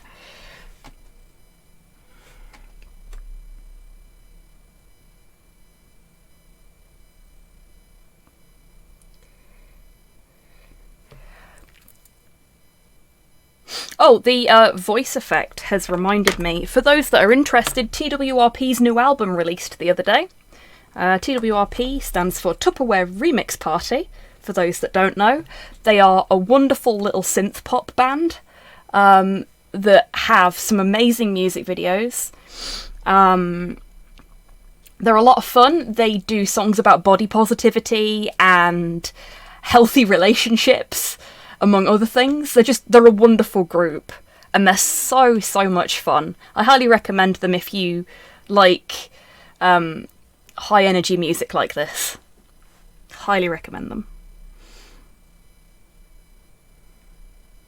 Okay, so that's the complicated bit. But I do have one thing I need to do. So, raccoons have black eyes, which is a problem because they also have black surrounding their eyes. So painting the eyes is a bit difficult. But what worked really nice on Egon was, let's get that little bit of dried paint off the end of my brush. I got a little bit of the lighter grey, actually. Not that one. Of the Mechanicus Standard Grey.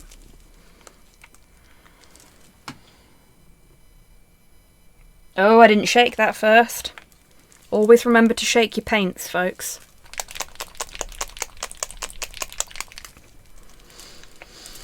Especially if you've put flow aid in them like I have. As I mentioned earlier, all of my Citadel paints in the dropper bottles are pre-thinned with Liquitex flow aid. Means I don't have to fuck about with water and like paint to water ratios. Also means that they survive longer. So I get a little bit of the lighter grey and just gently brush it onto the lower lid to give like a highlight. This is really difficult because it's such a small surface area.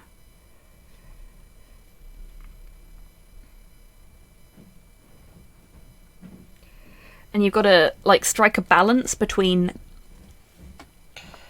applying it so that you can see it and making sure that it doesn't go anywhere else.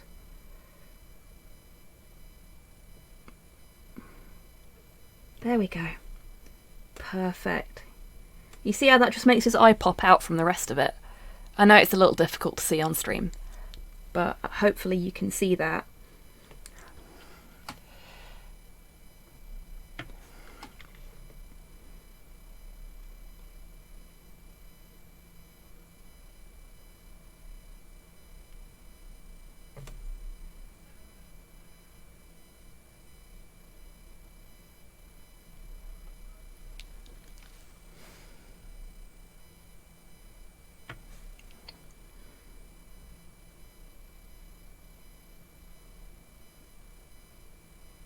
Oops.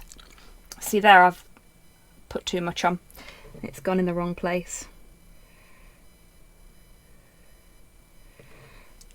But I'm just gonna use that to my advantage and paint the primer back over the top, so that we've actually got paint where I wanted it anyway. One of the nice things about using the primer as a corrector is that you can quite quickly correct those kind of slip-ups. There's a little bit of the elfic flesh there where I don't want it. There we go. Sorted.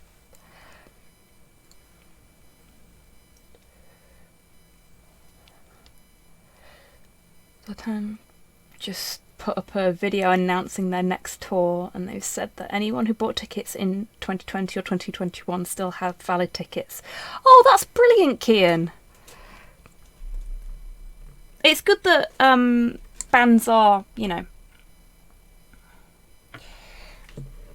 being nice about what's gone off, because, you know, it's not the fans' fault that their show has been cancelled.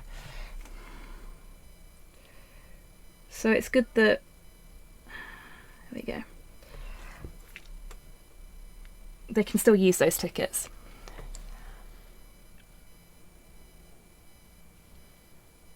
Oh wow, that's fab hands. I'm just gonna thin out a little bit of white there. There we go. That's better.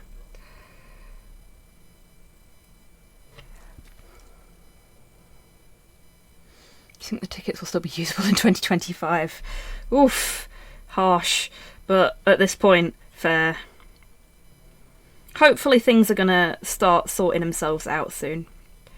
Okay, so the other thing we've got to do, and I need another paint for this, is put a little shine on the eyes. Had a nice dinner. Oh, wonderful, Pudlord. What did you have? And welcome back.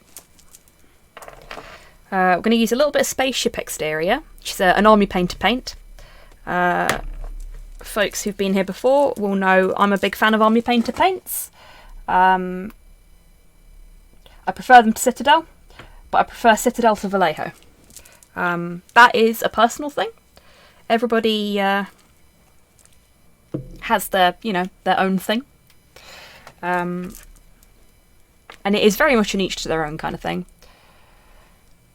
I thought it would take longer. I have already finished the wash. Oh, wow. How's it looking, Kenk? Salad and stir fry. Nice. And you bought ice cream, Buff. What kind of ice cream did you buy? Tell the trash panda everything. Let me live vicariously through you. So this is my least favourite thing about painting any, like, living being. As horrible as that sounds, I hate painting the eyes because it's so easy to fuck them up.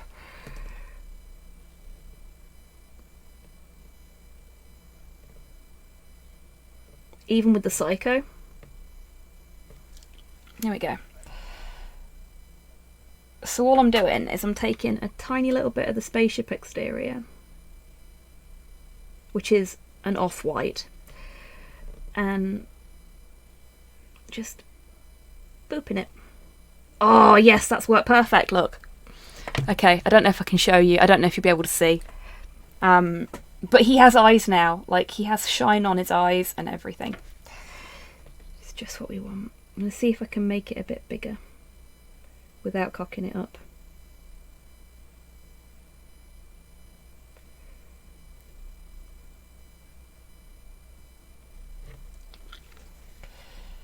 I mean, the nice thing about if I do cock it up, I can just put some primer on it and try again.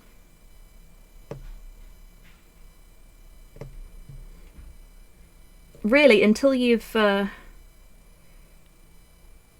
any kind of varnish on them, you can always try again. And it's important to remember that. Like, there is no shame in going, you know what, I'm not quite happy with this. I'm going to strip it down and start again. No shame in that. I've done it loads of times in the past.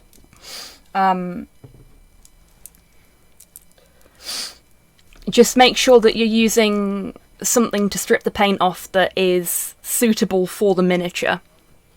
Like if it's a metal miniature, dump it in some acetone even, nail varnish remover. If it's a plastic mini, some diluted Dettol, which you can get fairly cheaply online, will do the job too. You can also get, oh god, what's it called? Biostrip. But you've got to be very, very careful with that. Slow has melted miniatures with Biostrip in the past because he's left it in for too long.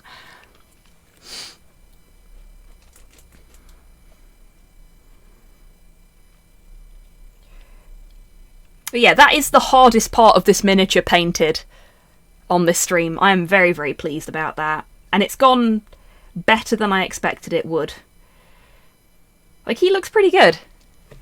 I'm quite happy with him. I'll put pictures on Instagram later, as I always do, and on Twitter, so folks can see him properly. Because I know, like I said earlier, this is an old generation camera. It's not the best. It does the job, but it's not the best. Frankly, when I started doing these painting streams a year ago, I didn't expect them to be as popular as they have been. So I wasn't quite so worried about how good the quality of the camera was at the time.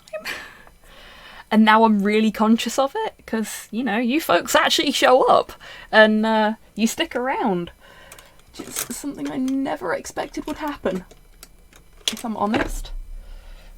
Okay. I think for this bit, we're going to use this one. Might be a bit big. Yeah, we're going to use a smaller one. Where is...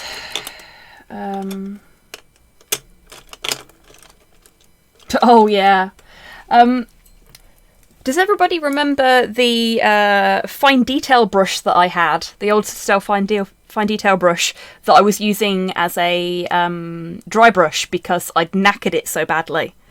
I killed it. This is that brush. This was once a fine detail brush. It is now exactly 4 bristles glued to a piece of wood. And I don't dare get rid of it. It feels like this was the first brush I ever bought, and it's been through a lot. We've both been through a lot. But yeah, I don't want to get rid of it because it's a reminder of where I started, you know? But yeah, it's no longer useful as a brush, bless it. It's earned itself a rest. It's gone to Brush Valhalla.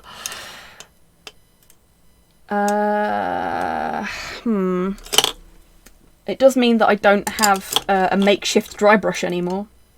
We'll use this one. I want something that's smaller than the Citadel small dry brush. This will do. This is another one of my cheap and cheerful brushes.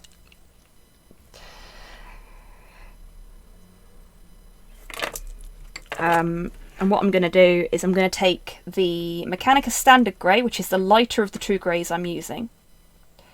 And like I did with the wood earlier, I'm just going to get a little bit of it on the brush and just, not in any particular direction or pattern, but I'm just going to apply a little bit of it in places on the fur to give some depth and to make it look a little bit furrier.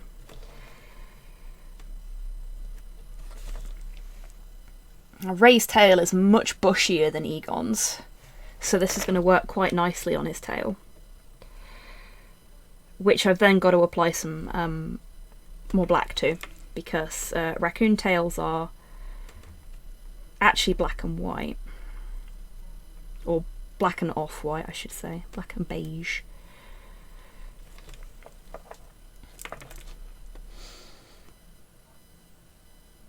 Looks at my makeup brushes. I use as dry brushes. I've actually got a couple of makeup brushes in my paintbrush pot as well.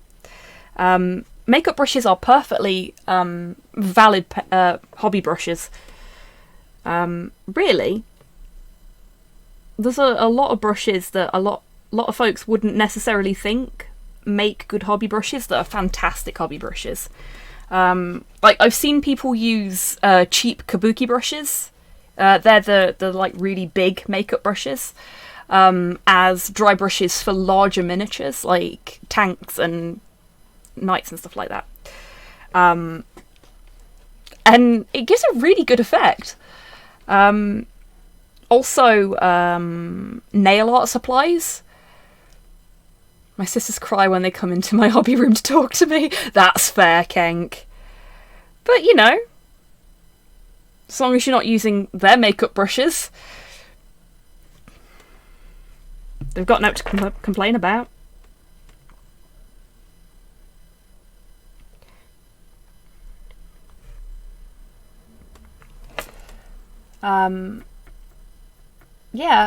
There's all sorts of things that you wouldn't think would work as hobby supplies that are absolutely great for it.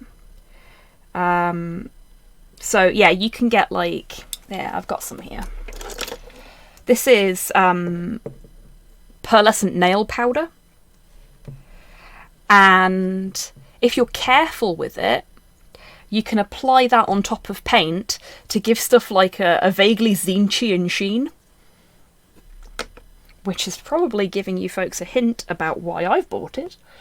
And that was like, I think it was £2 for like 3 pots. But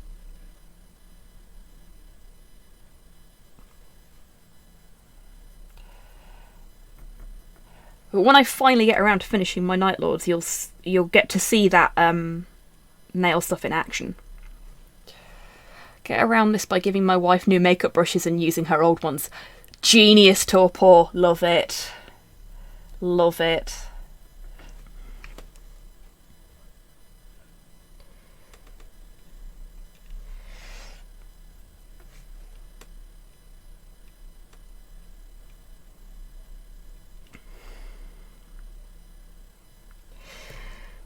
Poor little brush is looking a little tired.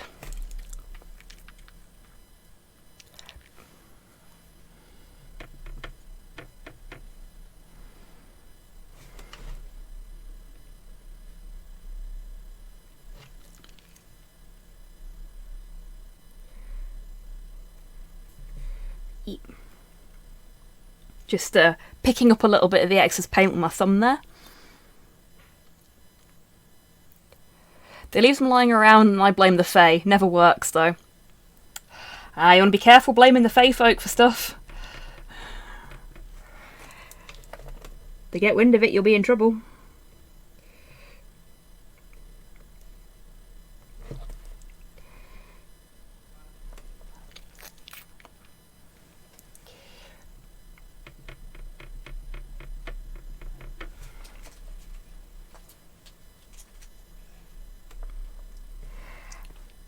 There we go.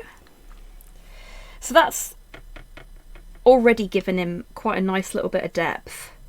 But raccoons actually have quite a fair bit of this sort of pale white colour on them as well. So we're going to put a little bit more of the elfic flesh on. I'm actually going to take what's on my palette and water it down a little bit though.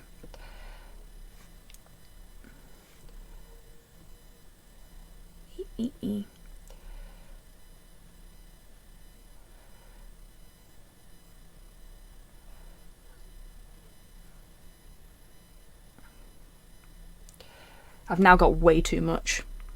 That's okay. We'll just put it over here. There we go. A little bit on my thumb, because that looked like way too much. Yeah, still too much. That's fine. I'm gonna have a shower after this anyway.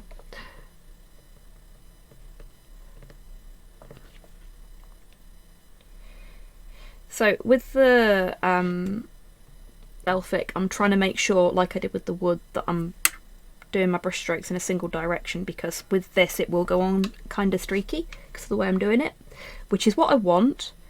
But if I want to keep it looking like fur, even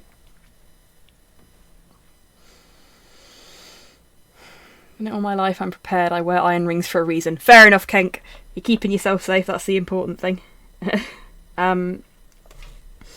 Even though fur is, you know, pretty wild, for want of a better description, you will notice if you look at like pictures of any animal really, that on different parts of their body it all flows in one direction.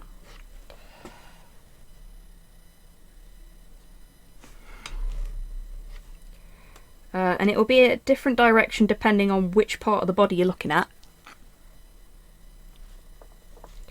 But way too much on there. That's fine, we can fix that. A little bit of the grey.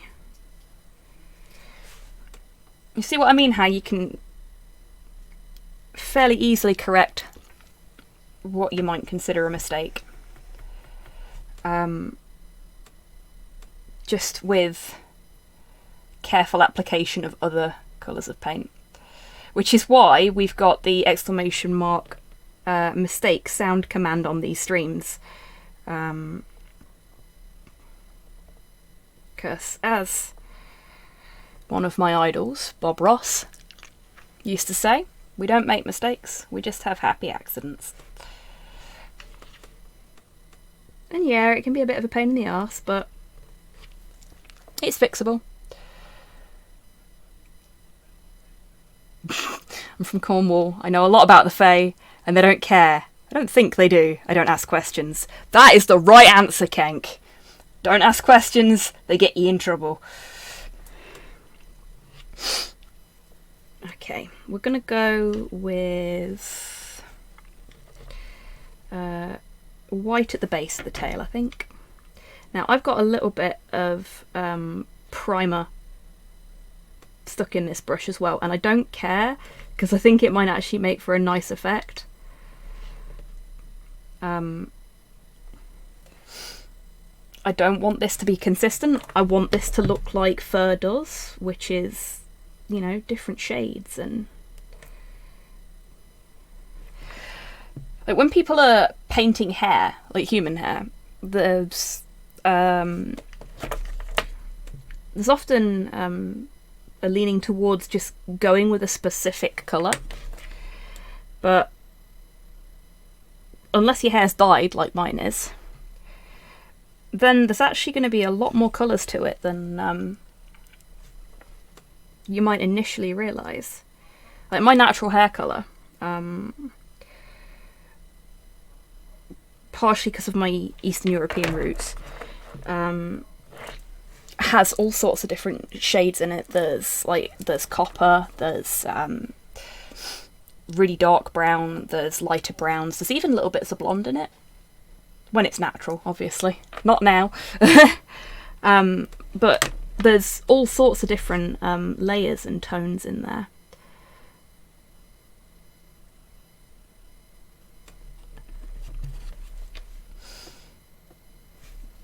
So it's nice doing stuff like this because you get that sort of mishmash of different colours by not applying the paint evenly. And I think it makes it look a little bit more, I don't want to say believable, but you know what I mean.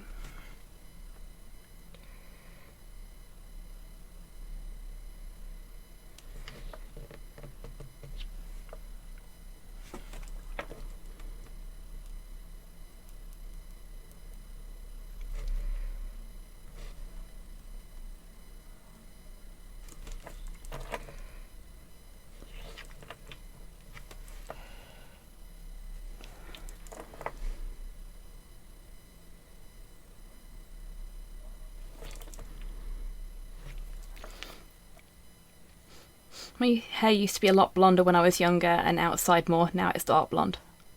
My hair ranges from black to dark brown to ginger. A lot of my ginger migrated to my beard, to which certain family members take great joy in pointing out looks terrible. Well, they can bugger off, Pudlord. Slow has the same issue, for the record. When he grows a beard, it's considerably more copper coloured than the hair on his head.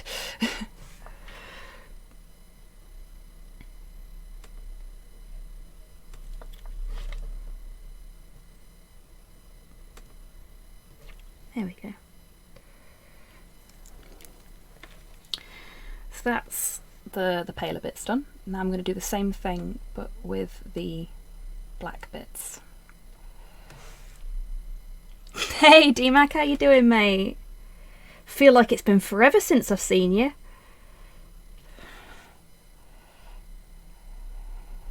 It's probably not, but this week is going really fucking slow.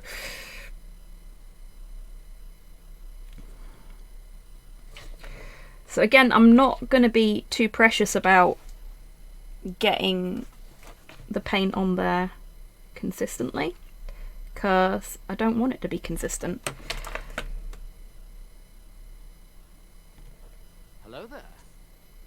It was off-grid from Thursday. Ah, that's why.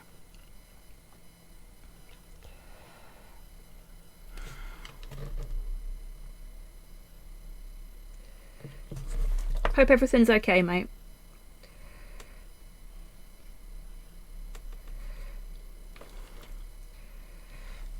And what I'll probably do with this bit of the tail in particular is just dry brush some of the dark grey, I think, over the top.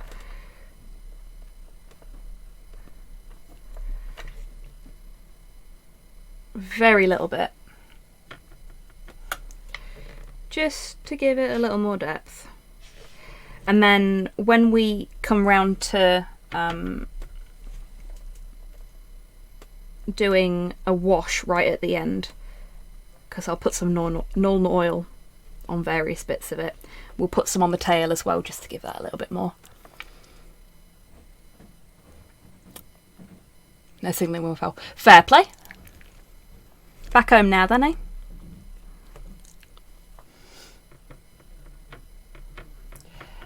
I'm gonna finish up very shortly, because frankly I'm hungry.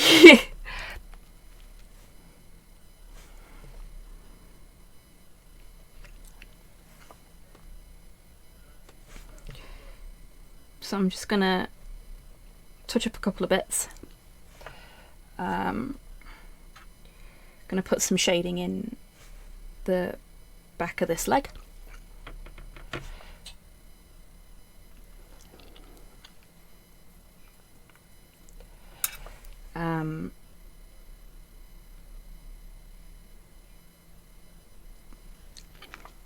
And there I just stippled on a little bit of the primer,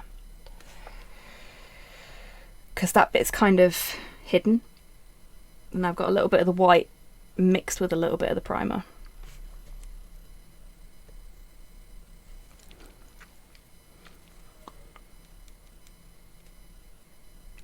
I'm just going to spread that out a bit. Like I said before, I don't want it to be perfect or tidy, I just want it to be on there. There we go. Oh, I forgot an arm. I'll do this arm and then I'll finish up, because I don't want to be leaving him with a single partially painted appendage. Doesn't feel right.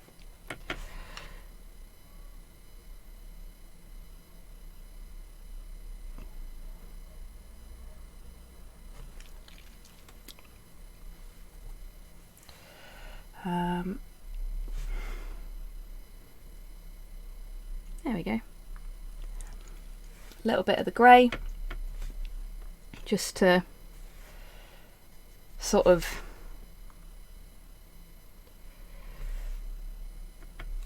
blend in it a little bit on the arm. because we don't want it to be too pale.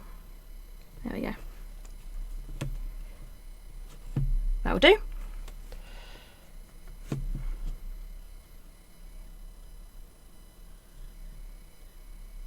Tidy that one up a tiny bit. There we go. I think that's reasonable progress for a single evening. Let's get a little bit more light on him now. I've not got him too much. There we go. That's better. I am thirsty. There we go. What a boy. Thank you very much, Ash. And also, hello, I didn't see you sneak in there. How you doing? And thank you for popping in on a Wednesday. I know that's normally quite difficult for you. Much appreciated. I like his face white. Thank you very much. I'm quite pleased with how that's come out. And his eyes look pretty good too. I'm pleased with his eyes. I will fish the treat out for the boy. Oh, I wish I could show you this. So, hang on. I can show you doggo cam though. You'll notice the dog is not on his bed. He has taken his blanket, which you can just sort of see, and you can see his feet, look, and he's dragged them across the floor so that, ow, he just zapped me, so that he can sleep near me, the big baby. You big baby. Thank you for the posture check and the stretch mod, Hale. So what I'm going to do... Oh, you bugger. Come on, bub. You say goodbye to everyone with me. Come on. Come on. He's like, I want to get up. Come on. Look, there's a treat in it for you. Come on. Come on. Go on. Yeah. Good boy. Right. You sit down. I mean, I meant turn around first, but... Ah! Go redeem dinner. I will go and redeem dinner soon. Sit. Good boy. Who's a good boy? Now you can have the treat. Crunch. Okay.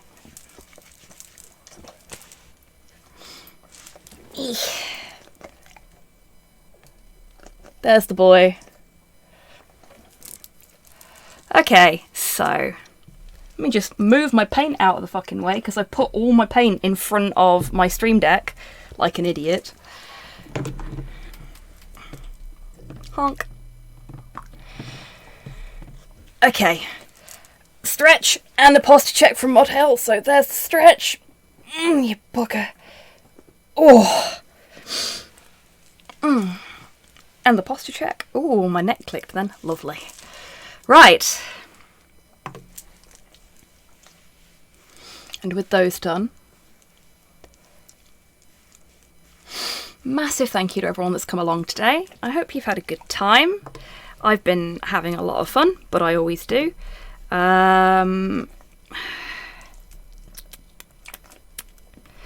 Okay, so if I'm right, based on the poll that was up on his server earlier, Duke Silver is playing Fight Night tonight, and I am quite intrigued, so we're going to raid Duke.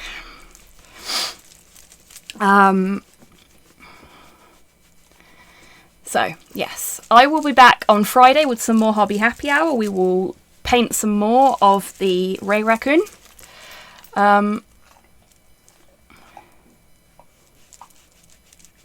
I don't know Ash, but I am intrigued by it.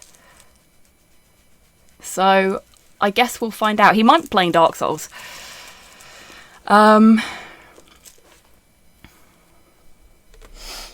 So.